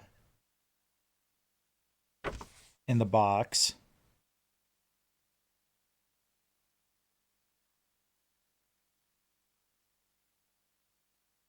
How many of this item does Roger have in his shirt pocket? This feels like it's a code wheel thing. And there is not a code wheel in this box. So,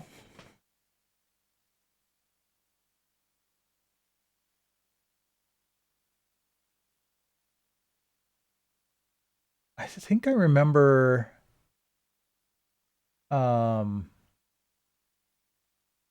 finding a yeah, interactive code wheel, hair-raising havoc.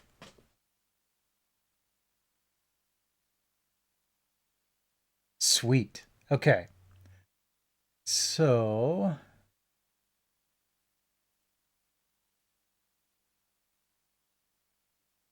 first off, How many of this item does Roger have in his shirt pocket? So we need to find the apple and shirt, and it happens to be 0.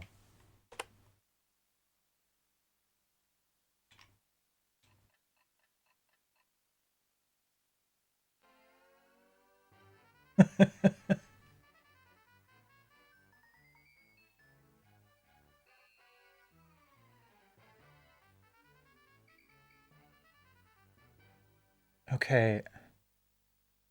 It's still way too quiet, which is a huge bummer because this is. Okay. You know what? I actually wonder if I might be able to bump this up in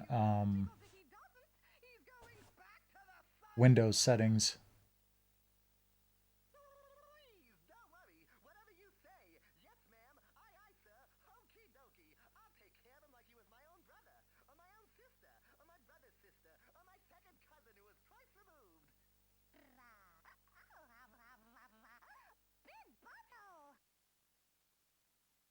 Okay, sound.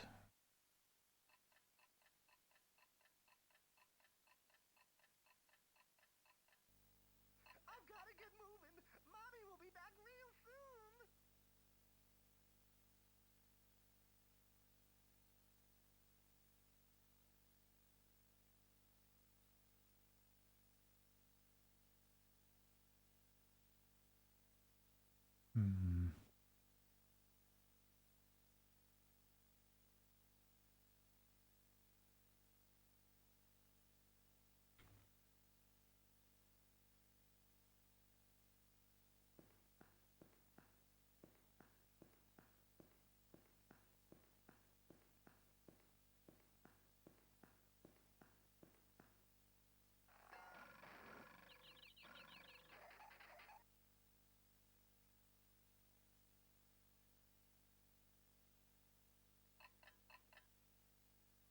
Yes, I know time is wasting.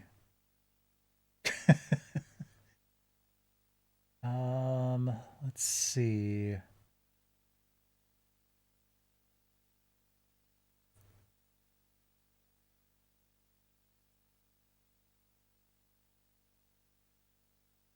Input volume's at 100%.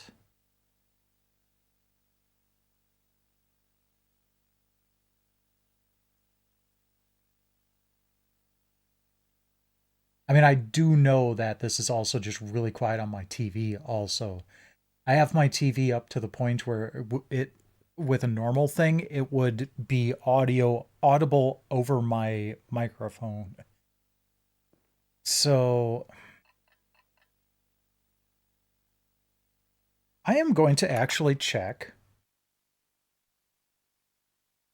to see if there are volume settings on Workbench that I can turn up.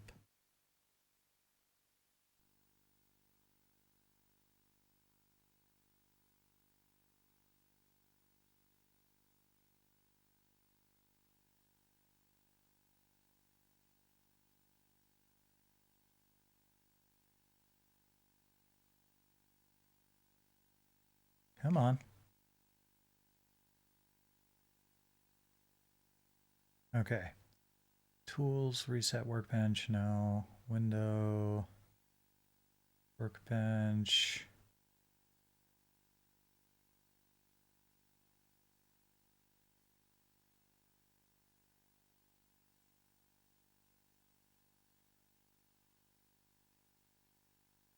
I mean, I suppose this is part of the fun of all of this is having to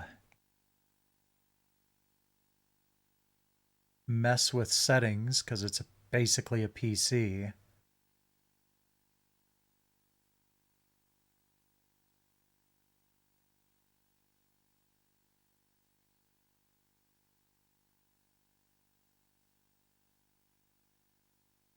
Sound.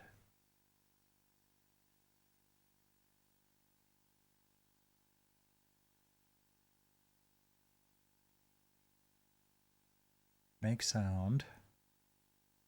Sound volume is all the way up. Test sound.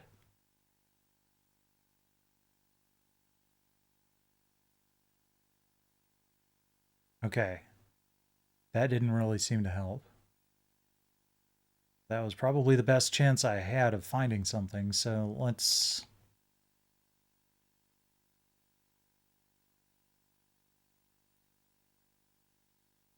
go back in.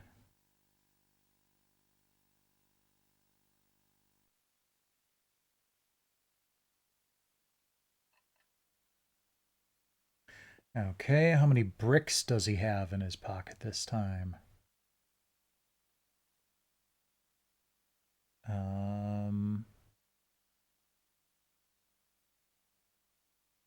In his right pocket.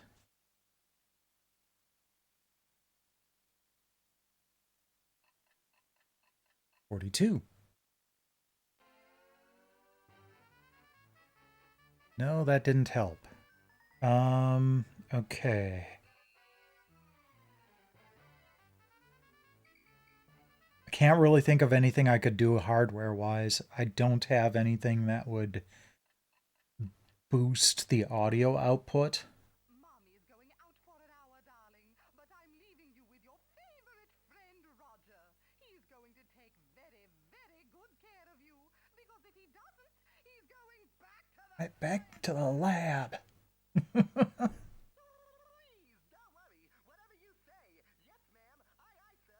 Okie dokie. I'll take care of him like he was my own brother, or my own sister, or my brother's sister. Jeez. Well, I guess I could try to boost it that way. Wonder what this sounds like.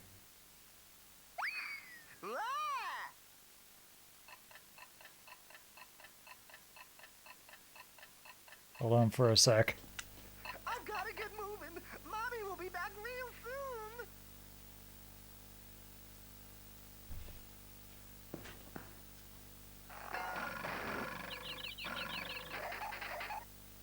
Does it sound like ass or... Let's see here.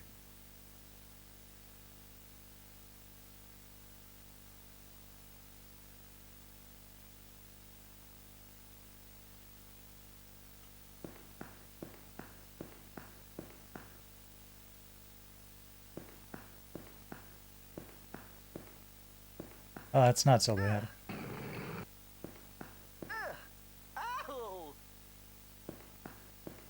You can at least hear it.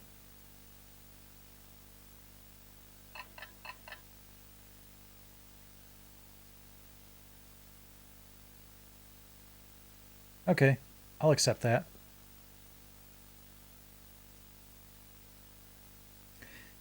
Okay. I have never had to do this before, but I actually had to go into the advanced audio settings on OBS and type in What's this? to use 20 plus decibels.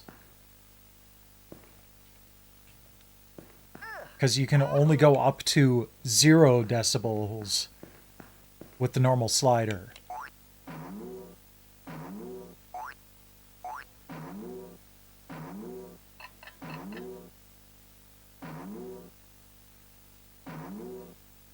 Got it!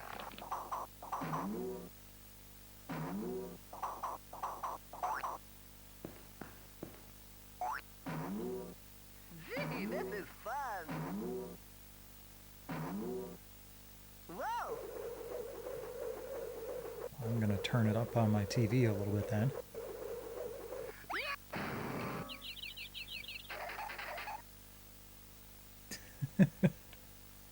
Okay.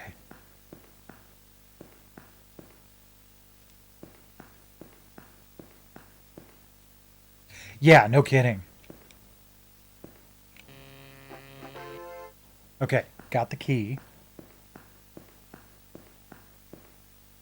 Hey, let me out of here!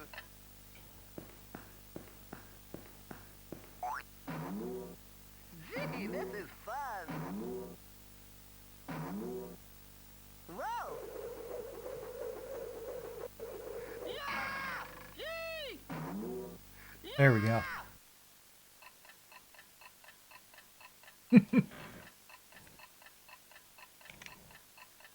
I honestly wonder if each of these is a separate disc if I didn't have it all pre-installed.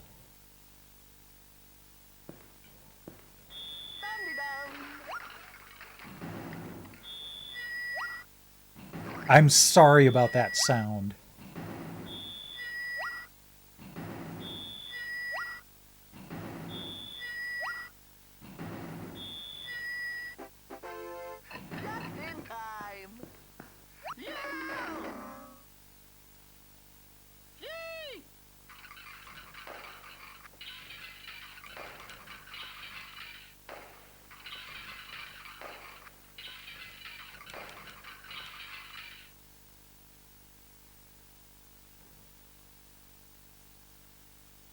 Okay. There we go.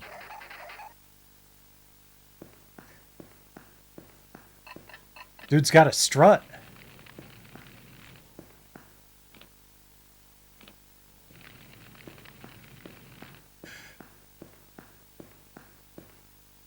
Hey, let me out of here!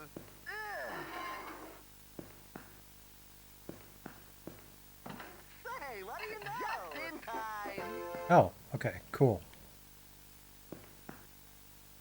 I didn't realize that's what that did. The hell?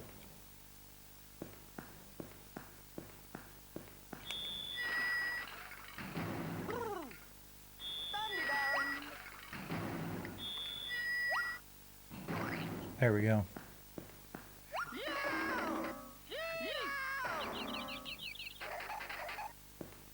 Come on. Yeah, I know the key's been used. That's not what I'm trying to do right now. I'm trying to get back up on the sink.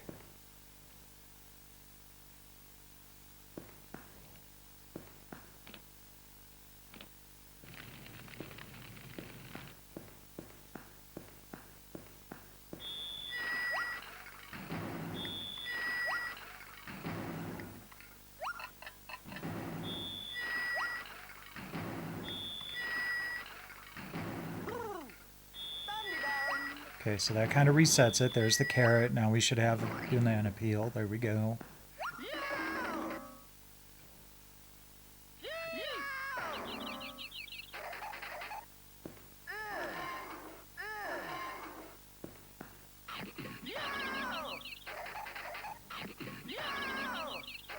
Stop it.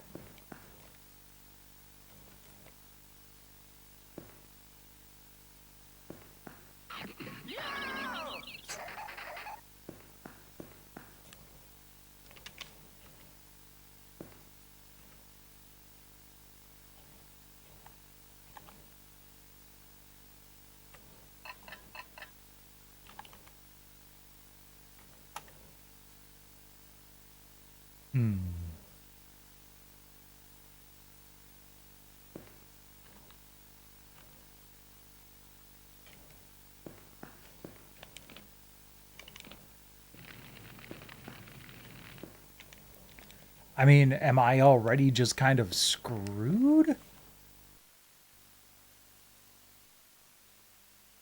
Oh, okay. Well, I just accidentally quit out of the game.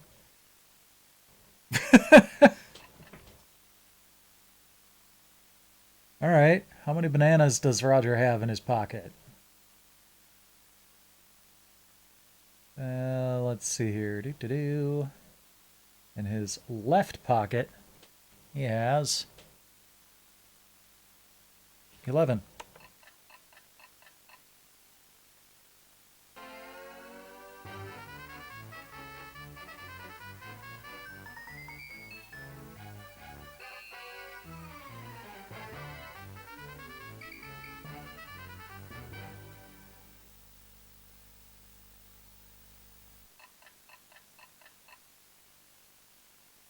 Mommy's going out for an hour, darling, but I'm leaving you with your favorite friend, Roger.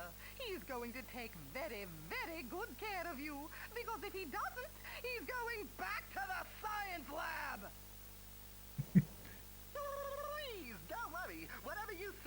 Yes, ma'am. Aye, sir. Okie dokie. I'll take care of him like he was my own brother, or my own sister, or my brother's sister, or my second cousin who was twice removed. Big bottle! Big bottle. Ah!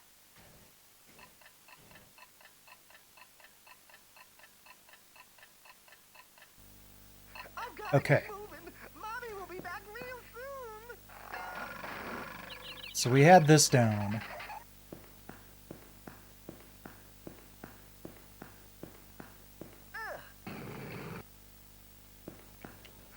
What's this? Hey, let me out of here. And we jump up here.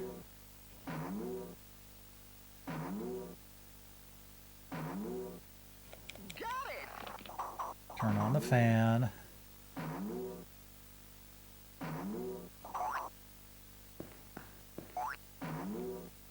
Gee, this Whoops. is fun. Nope. Grab the key first. There we go. Now we get thrown by the Gee, fan. this is fun. Whoa. Yeah! Yee! Yeah!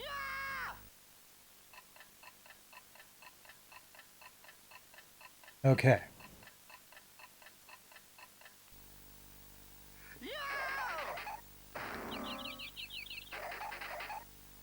So we turn the burners on. Go over here. And Say, what do you know? hit the timer.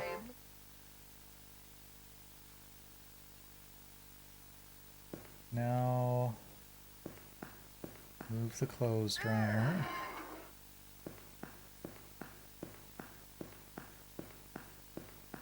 Get this banana peel to appear.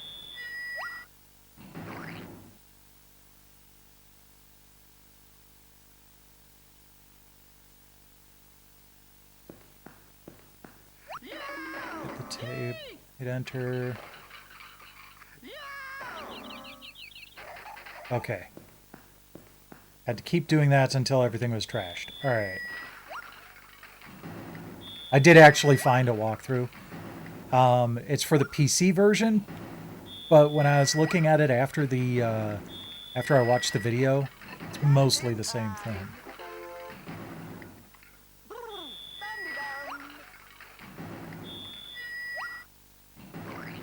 Okay. Slip on that. Fly up here. Keep hitting the button.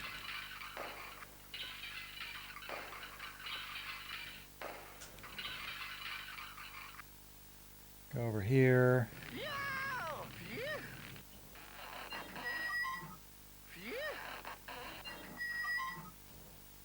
Ah! Dang it.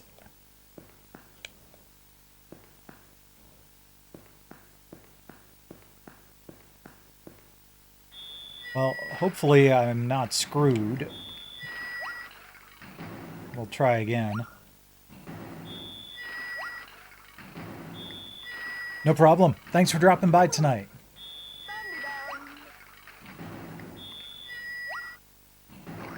Okay. Slip and slide. Go there. Now it's not throwing me up onto the sink. Am I just basically screwed at this point?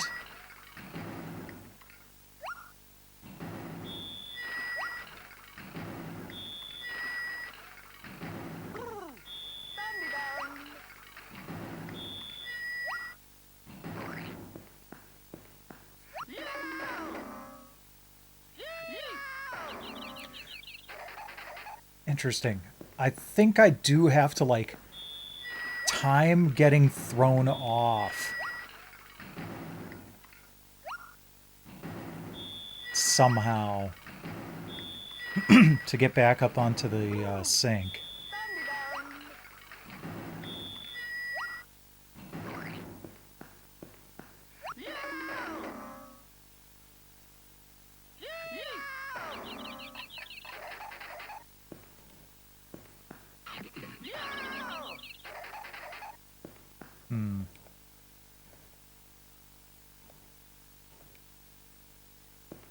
So now it's just all, you've used the key already.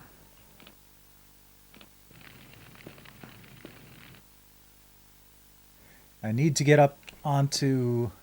Hey, let me out of here! I need to get up onto that lamp again. Swing myself to the right.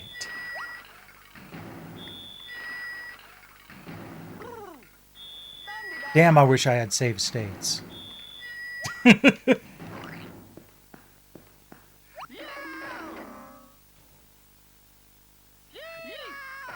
Okay, so that's what happens if I don't do anything. Let's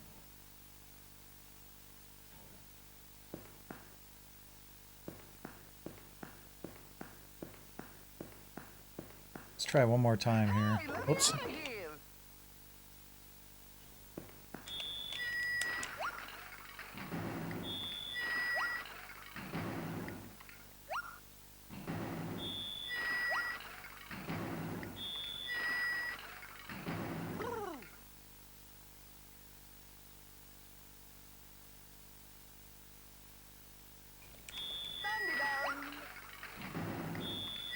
Okay.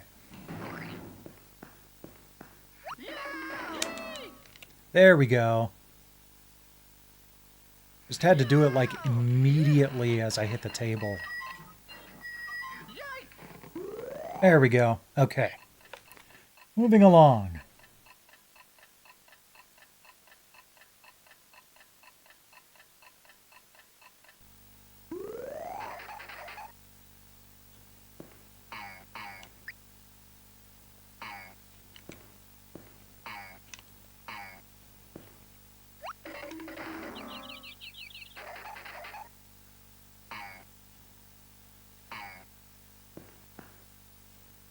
Oh!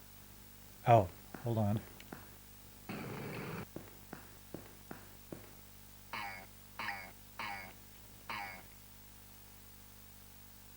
And he throws one to third! Okay.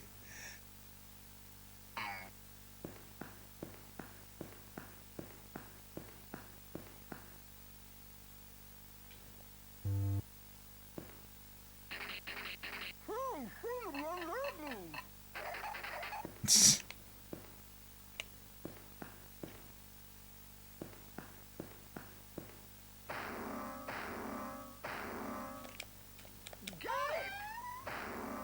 All right, good. Do turn on the fan, do not turn off the heater. Okay. There we go. Heater is on.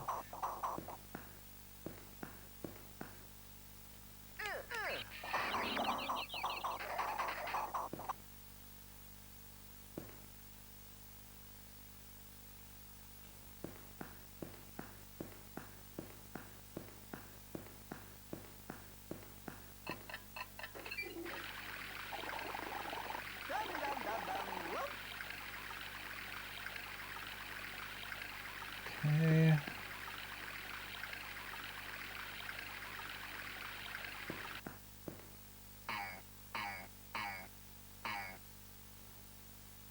And he throws one to third! Here goes nothing! Yeah! Uh-oh! I'm coming, baby!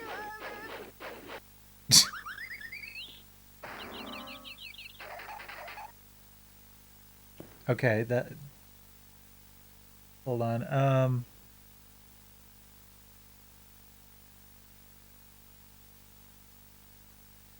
Oh, okay. Hold on.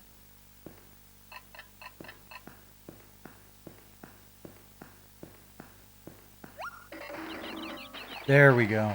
Okay. Missed that part. Here goes nothing! Yeah! I'm coming, baby!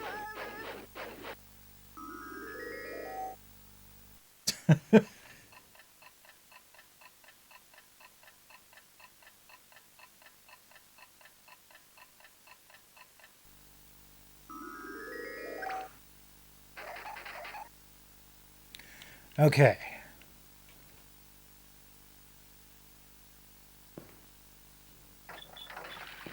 Gotcha. Going up.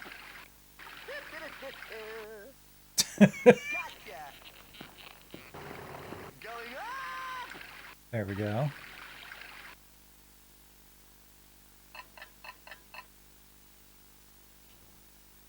Alley-oop. Opa.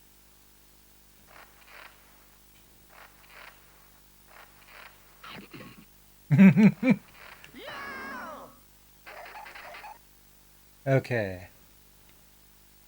Get the bucket.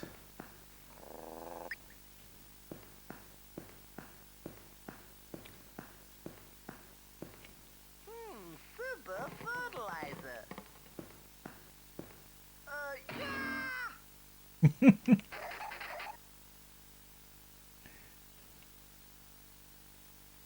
Okay, put the bucket down.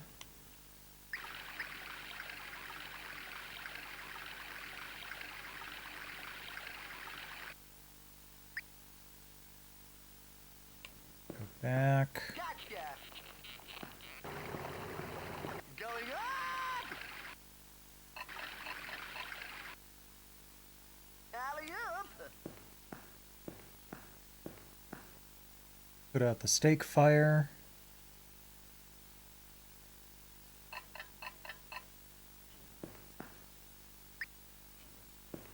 Oh, oops. Okay, gotta do that all over again. Gotcha. Going up. I love his little dance. Although I think we're probably going to run out of time here. Gotcha. Going up. Alley-oop. Because of all the faffing about we had to do in kitchen. Gotcha. Going up. Alley-oop. I'm home. Oh, it's so nice to see my little boy. Oh, where's baby Herman?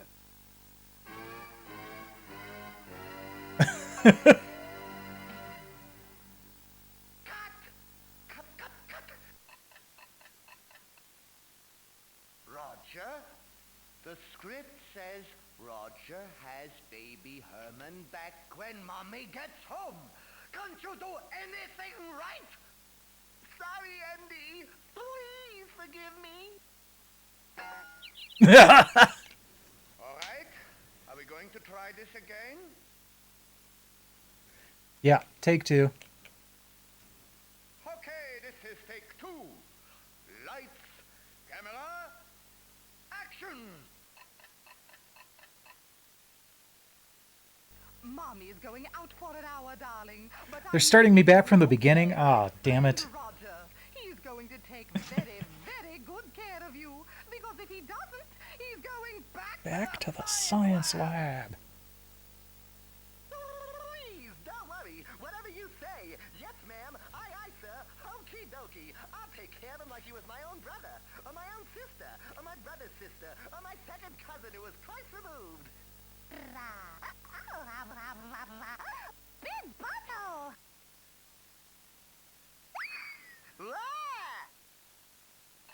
Okay. Now we've learned. I've gotta get moving. Mommy will be back. I think it's actually giving me more time.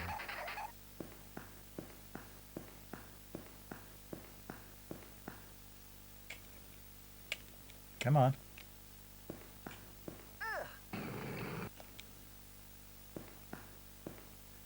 What's this?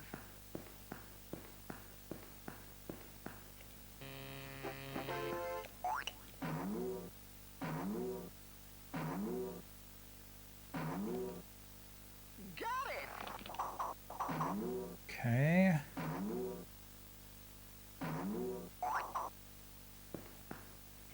And That should be everything, so we can get out of here quickly. Whoa! Yeah! Yee! Yeah! I love the visuals on this game. They're really quite smart.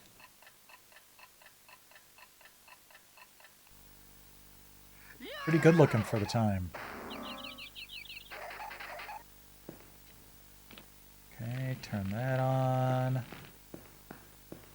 Go over here, move this.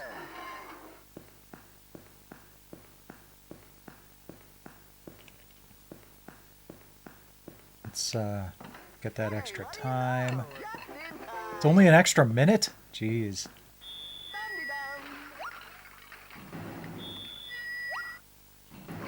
Okay. Slip. Hit it right away. Just in time.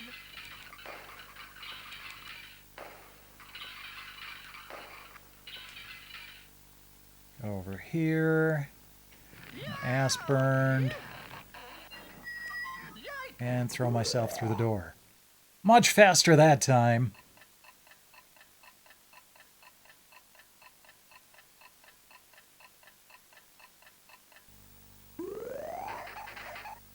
Okay. First off, kick that. Oh, right. Get that. Put that down. Kick that over. Get the soap. Heavy throws 1 to 3rd. Pester the whole thing with the rubber duck is entirely unnecessary for this, but you know, it's funny.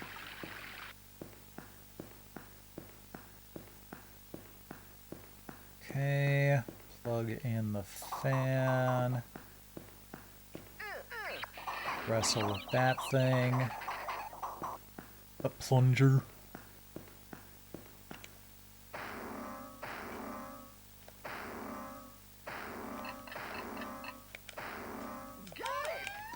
Open that.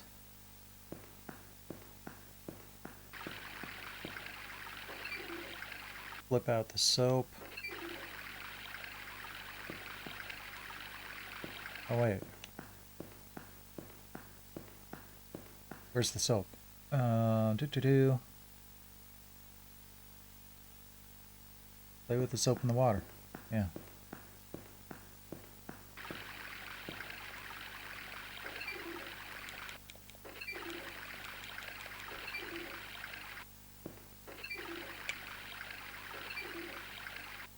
What the hell?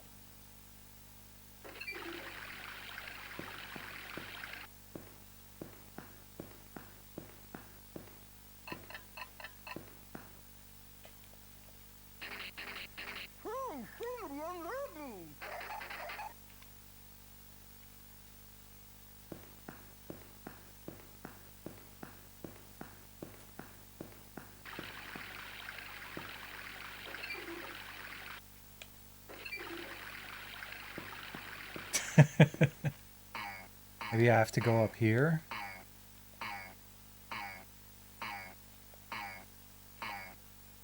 It's not even letting me up there now.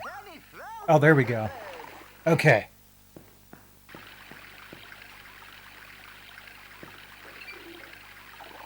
That.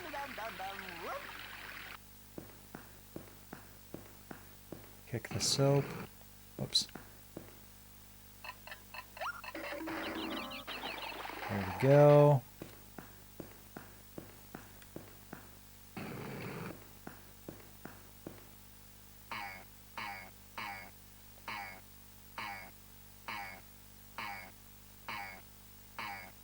Why can I not get up there?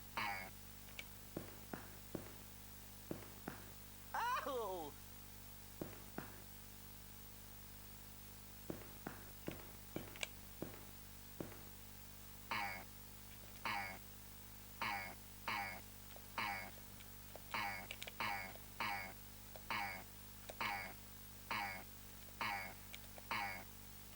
There we go.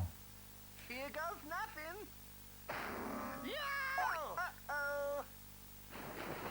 I've never known scales to be very bouncy. Sure, they have springs in them, but...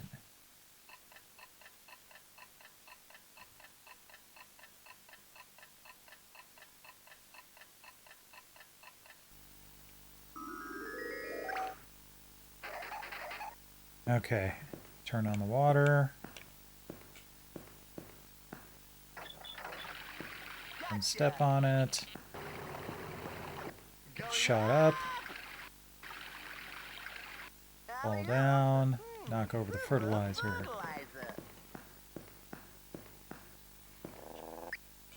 Pick up the bucket.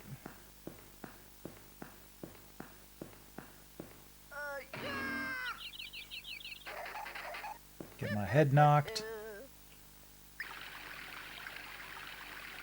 Fill this up.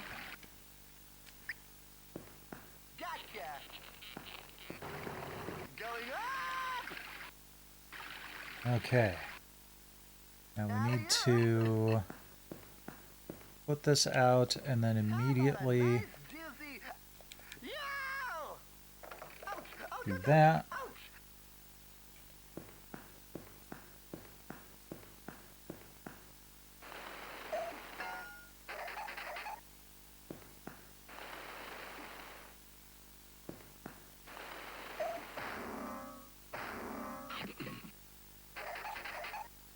Okay, get on the rope swing.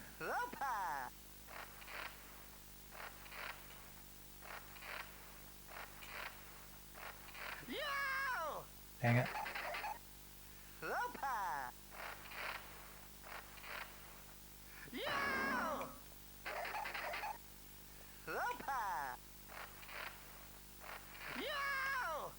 Ah.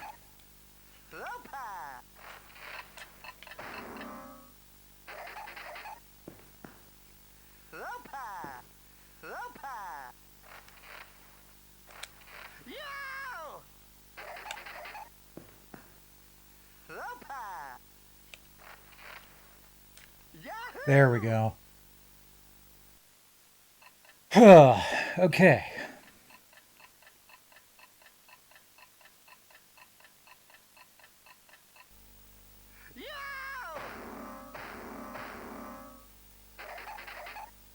There is a lot more of this to go, too, and I don't know if I've got enough time. Okay. Turn on the hydrant. Get on the pogo stick, get on the wire.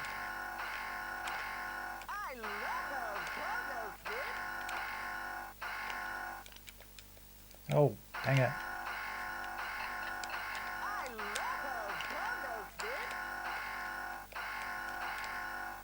There we go. Okay. Nice birdie. Ah!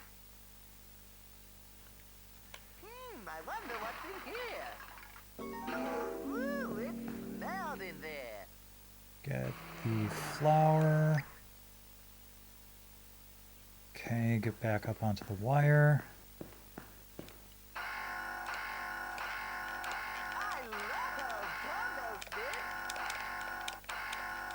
Come on.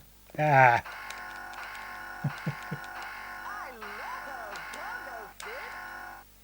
There we go.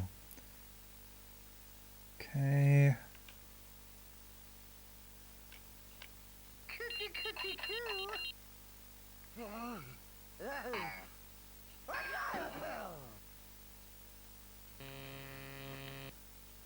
Magnet will drop. There it is.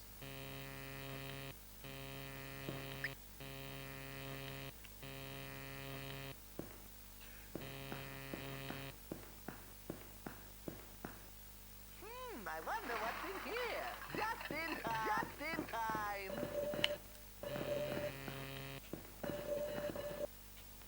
Jeepers, what a magnetic personality. Come on.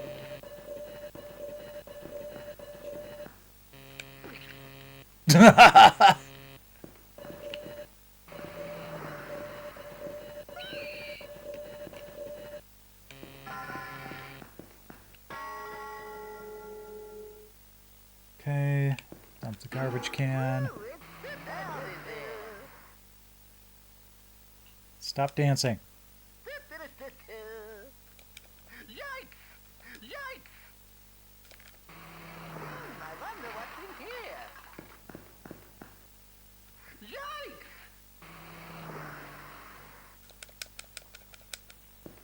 Yikes! Yikes! Yikes! Ooh, it smelled in there. Yikes! Yikes!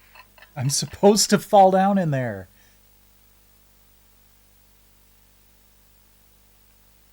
Come up after you move off of it. Dump the garbage can. Come back. Press down and enter. There we go.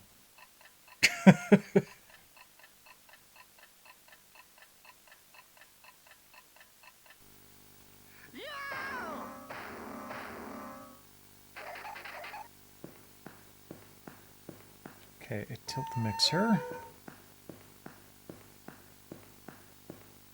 Get a brick.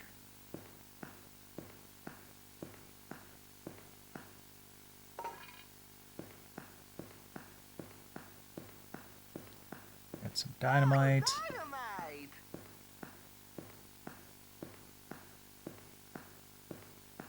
Fire one!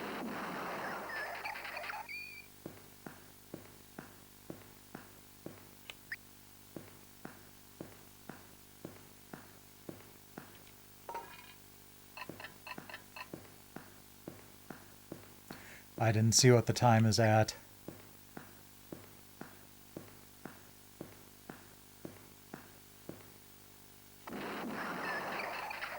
Four minutes. Oh, geez. Yeah, we're probably not going to get this.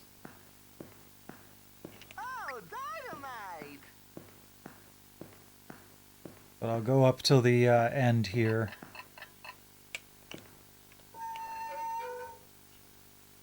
Alright.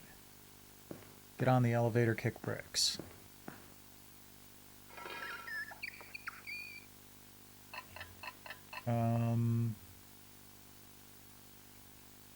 Go right. Oh, shoot. I didn't set the mixer up right.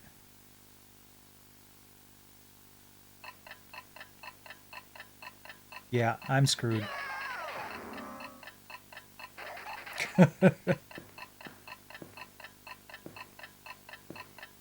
This is the second to last part of the game, though. I'm home. Oh, it's so nice. That is a really strict timer, though. Holy crap. Baby Herman.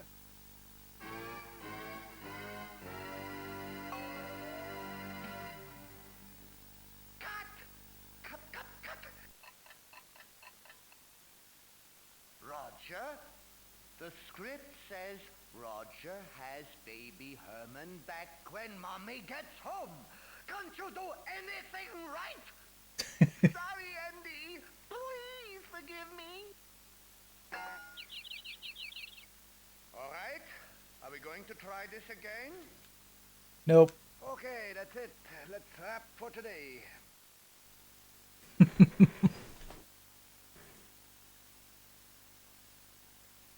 That's kind of fun. I'm not gonna lie. The controls get a little frustrating at times, but that was definitely meant to be a game that you repeatedly come back to. Got a little bit more time before the end here, so let's check on Vindex.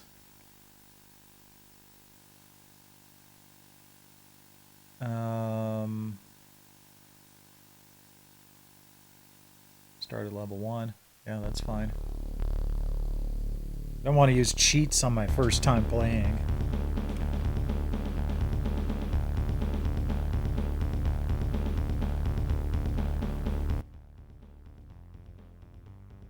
This one actually has some volume to it.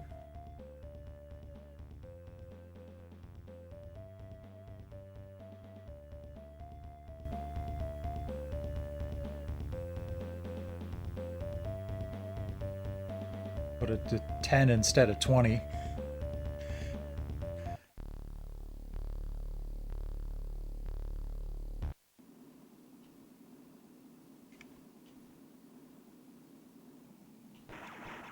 Oh, it's a shooter kind of like Sylphid or Hyperion, where you're shooting into the screen.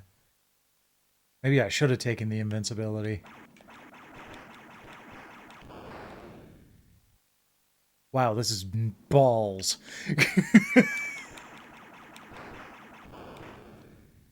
I can't even get past the first set of enemies.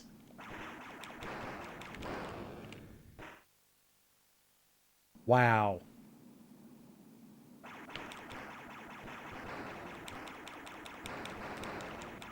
Oh, hey, look at that. I made it past the first set of enemies. Wow.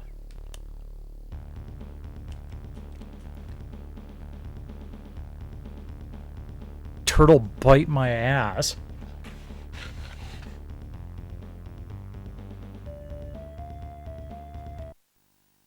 Okay. One of the function keys actually worked to close it. Walker, if I remember correctly, you kind of use the mouse to play. Why are there two Walker icons? Walker, no speech. Why the hell would I play that?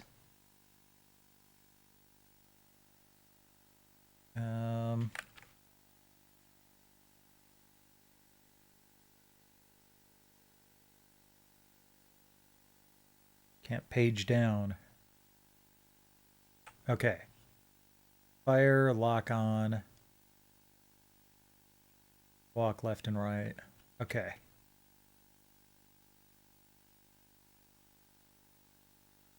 Okay. So I could use the controller to move and mouse to fire. I think I'll do that combo. DMA Designs and Psygnosis. You may know DMA Designs more from their new name, Rockstar.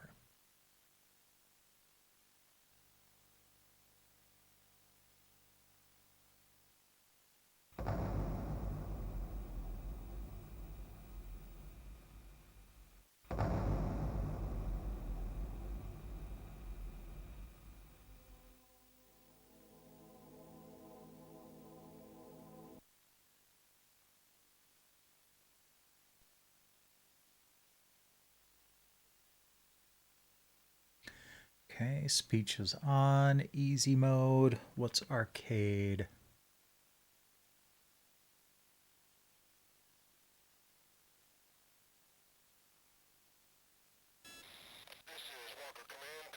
Berlin, 1944?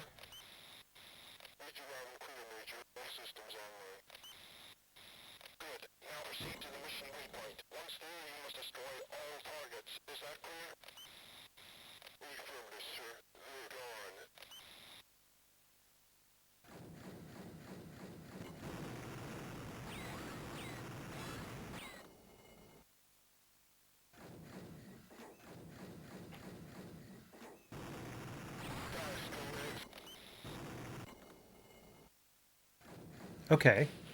It's kind of interesting.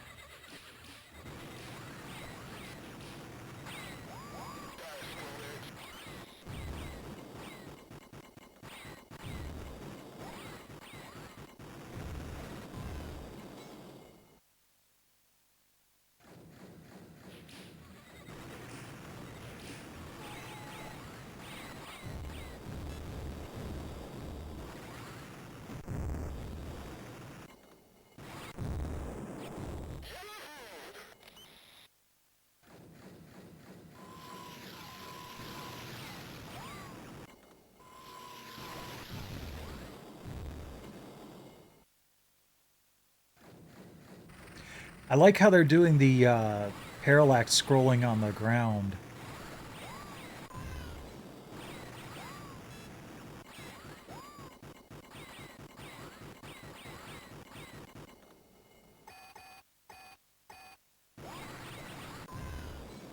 Oh, I see. Okay. Makes it a little bit easier. It's kind of an interesting way of handling your guns.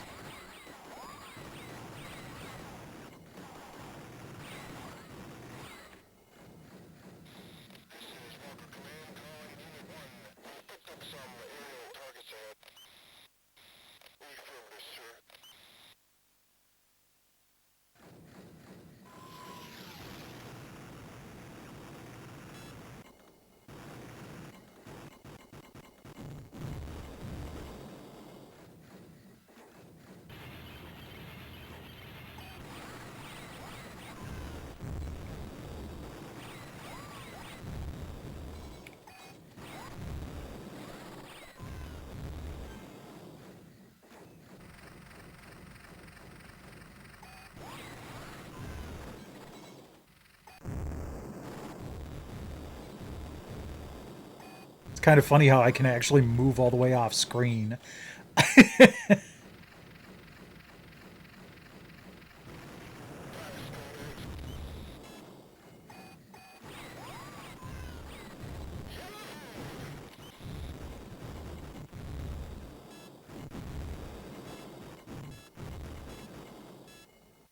Shield critical. Wonder if there's a way to recharge my shield at any point here.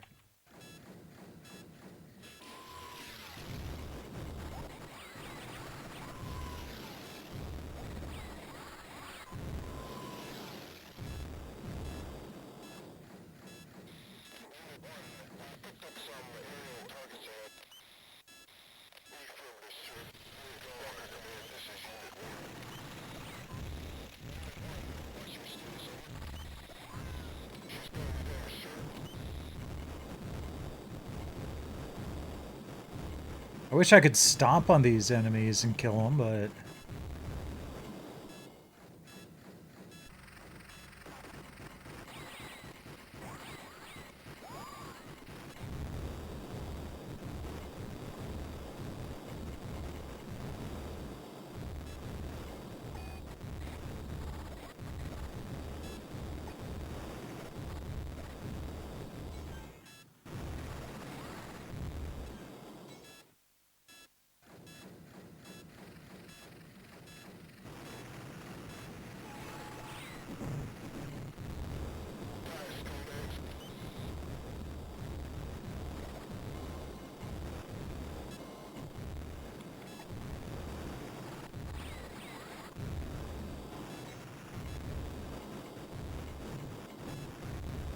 Ah, these little guys are tough to get a bead on.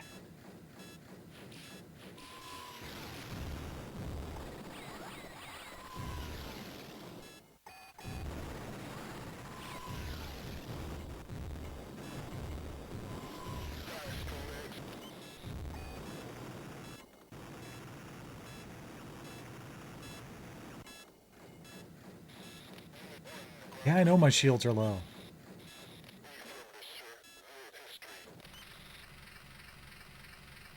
Oh, jeez.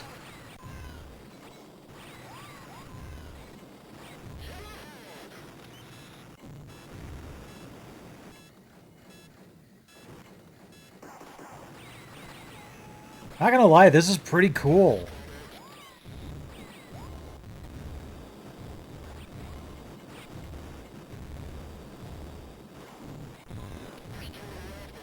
I just think I'm dead, though.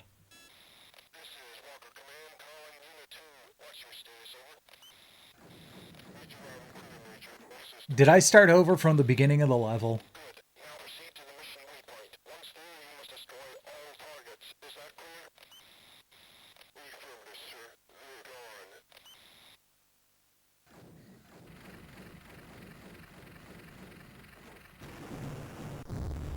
I have no way of knowing.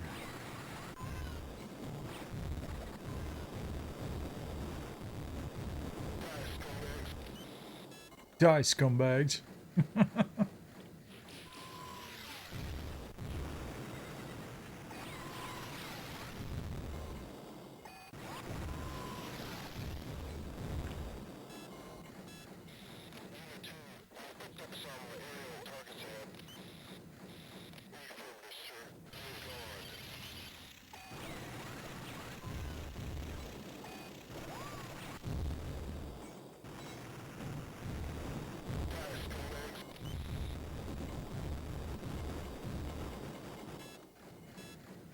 And my shield's already critical.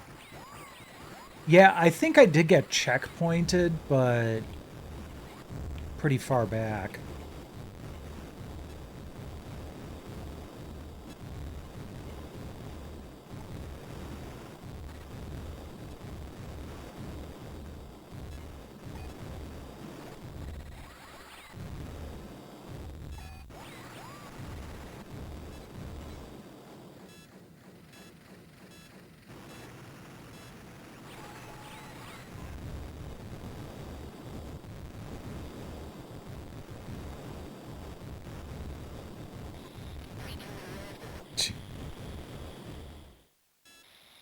Yeah, that's enough of that. It's unfortunate because if the level was shorter or something, or if I had some sort of that's pretty cool. Or if I had some sort of indication as to how far along in the level I was, I might have enjoyed it a little bit more.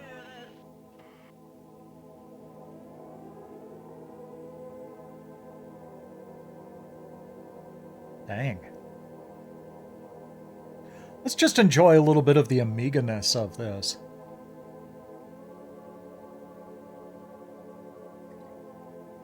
Hey, I should have been on the top 10 list.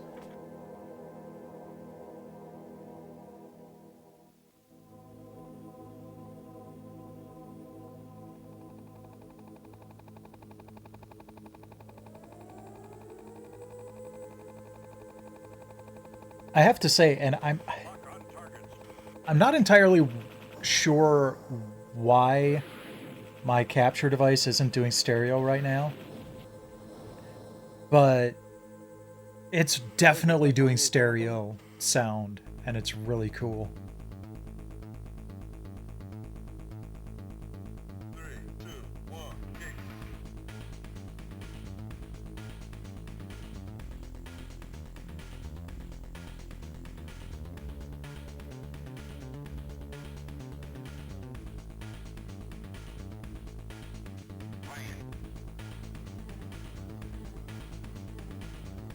See, this is the kind of stuff when Amiga fans go nuts about Amiga stuff, this is the kind of things that they're thinking of. The music, the visuals, they were all really pretty far advanced for the time.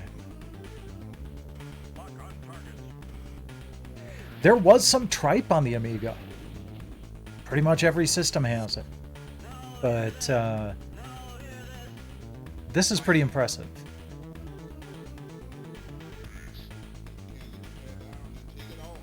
All right, let's go ahead and shut this down.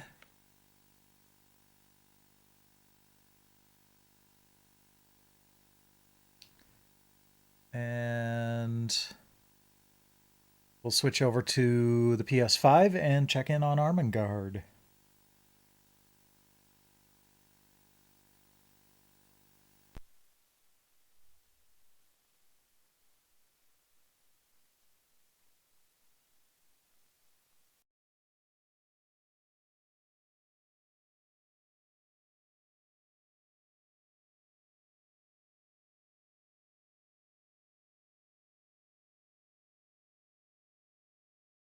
I don't know if you noticed, I'm actually kind of proud of this, but I actually have a separate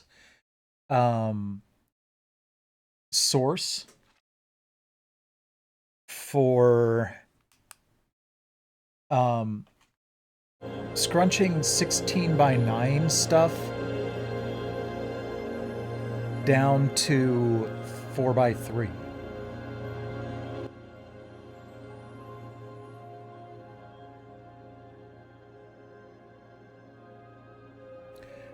So that's what I've been doing all night, because the HDMI output thing just automatically blows it up to 16:9. So I have this to scrunch it back down to the 4:3 it's supposed to be. I'm kind of pleased with how it turned out.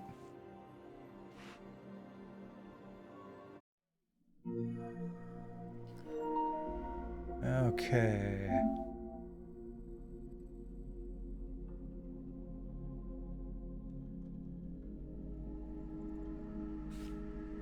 I'll wait for it to see all of the games on the external hard drive I use.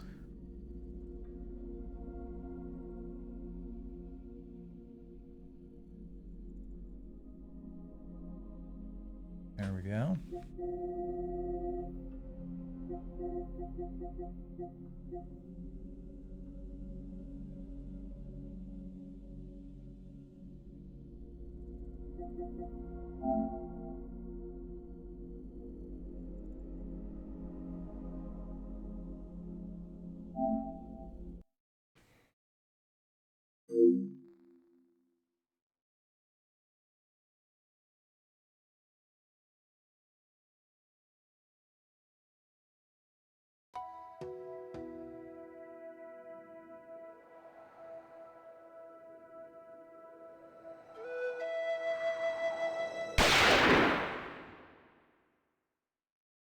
I was filling out a thing earlier today where they're like, what are your favorite games? And you'd type in a little bit and it would pre-fill for the most part. When I typed in Wild Arms, it only gave me the options of Wild Arms 4 and 5. I'm like, neither one of those are my favorite in the series, but... Today is March 25th, the Space Between Your Feet Day. Okay. When you spread your toes, you see a web between them, right? It's a reminder of our ancestors and how much we've evolved. You're not allowed to eat any birds like chicken or duck today. Oh crap, I had a chicken taco for dinner. Sorry, chickens. I guess I evolved from you at some point, and I wasn't supposed to eat you today. Alright, we're gonna raid Fortifier tonight. He's playing Grandia 2. I know Fortifier's content is intended for adult audiences. Known him almost as long as he's been streaming. Alright, so I will be back next Tuesday for April's free dive, and then I'll be off for the rest of April.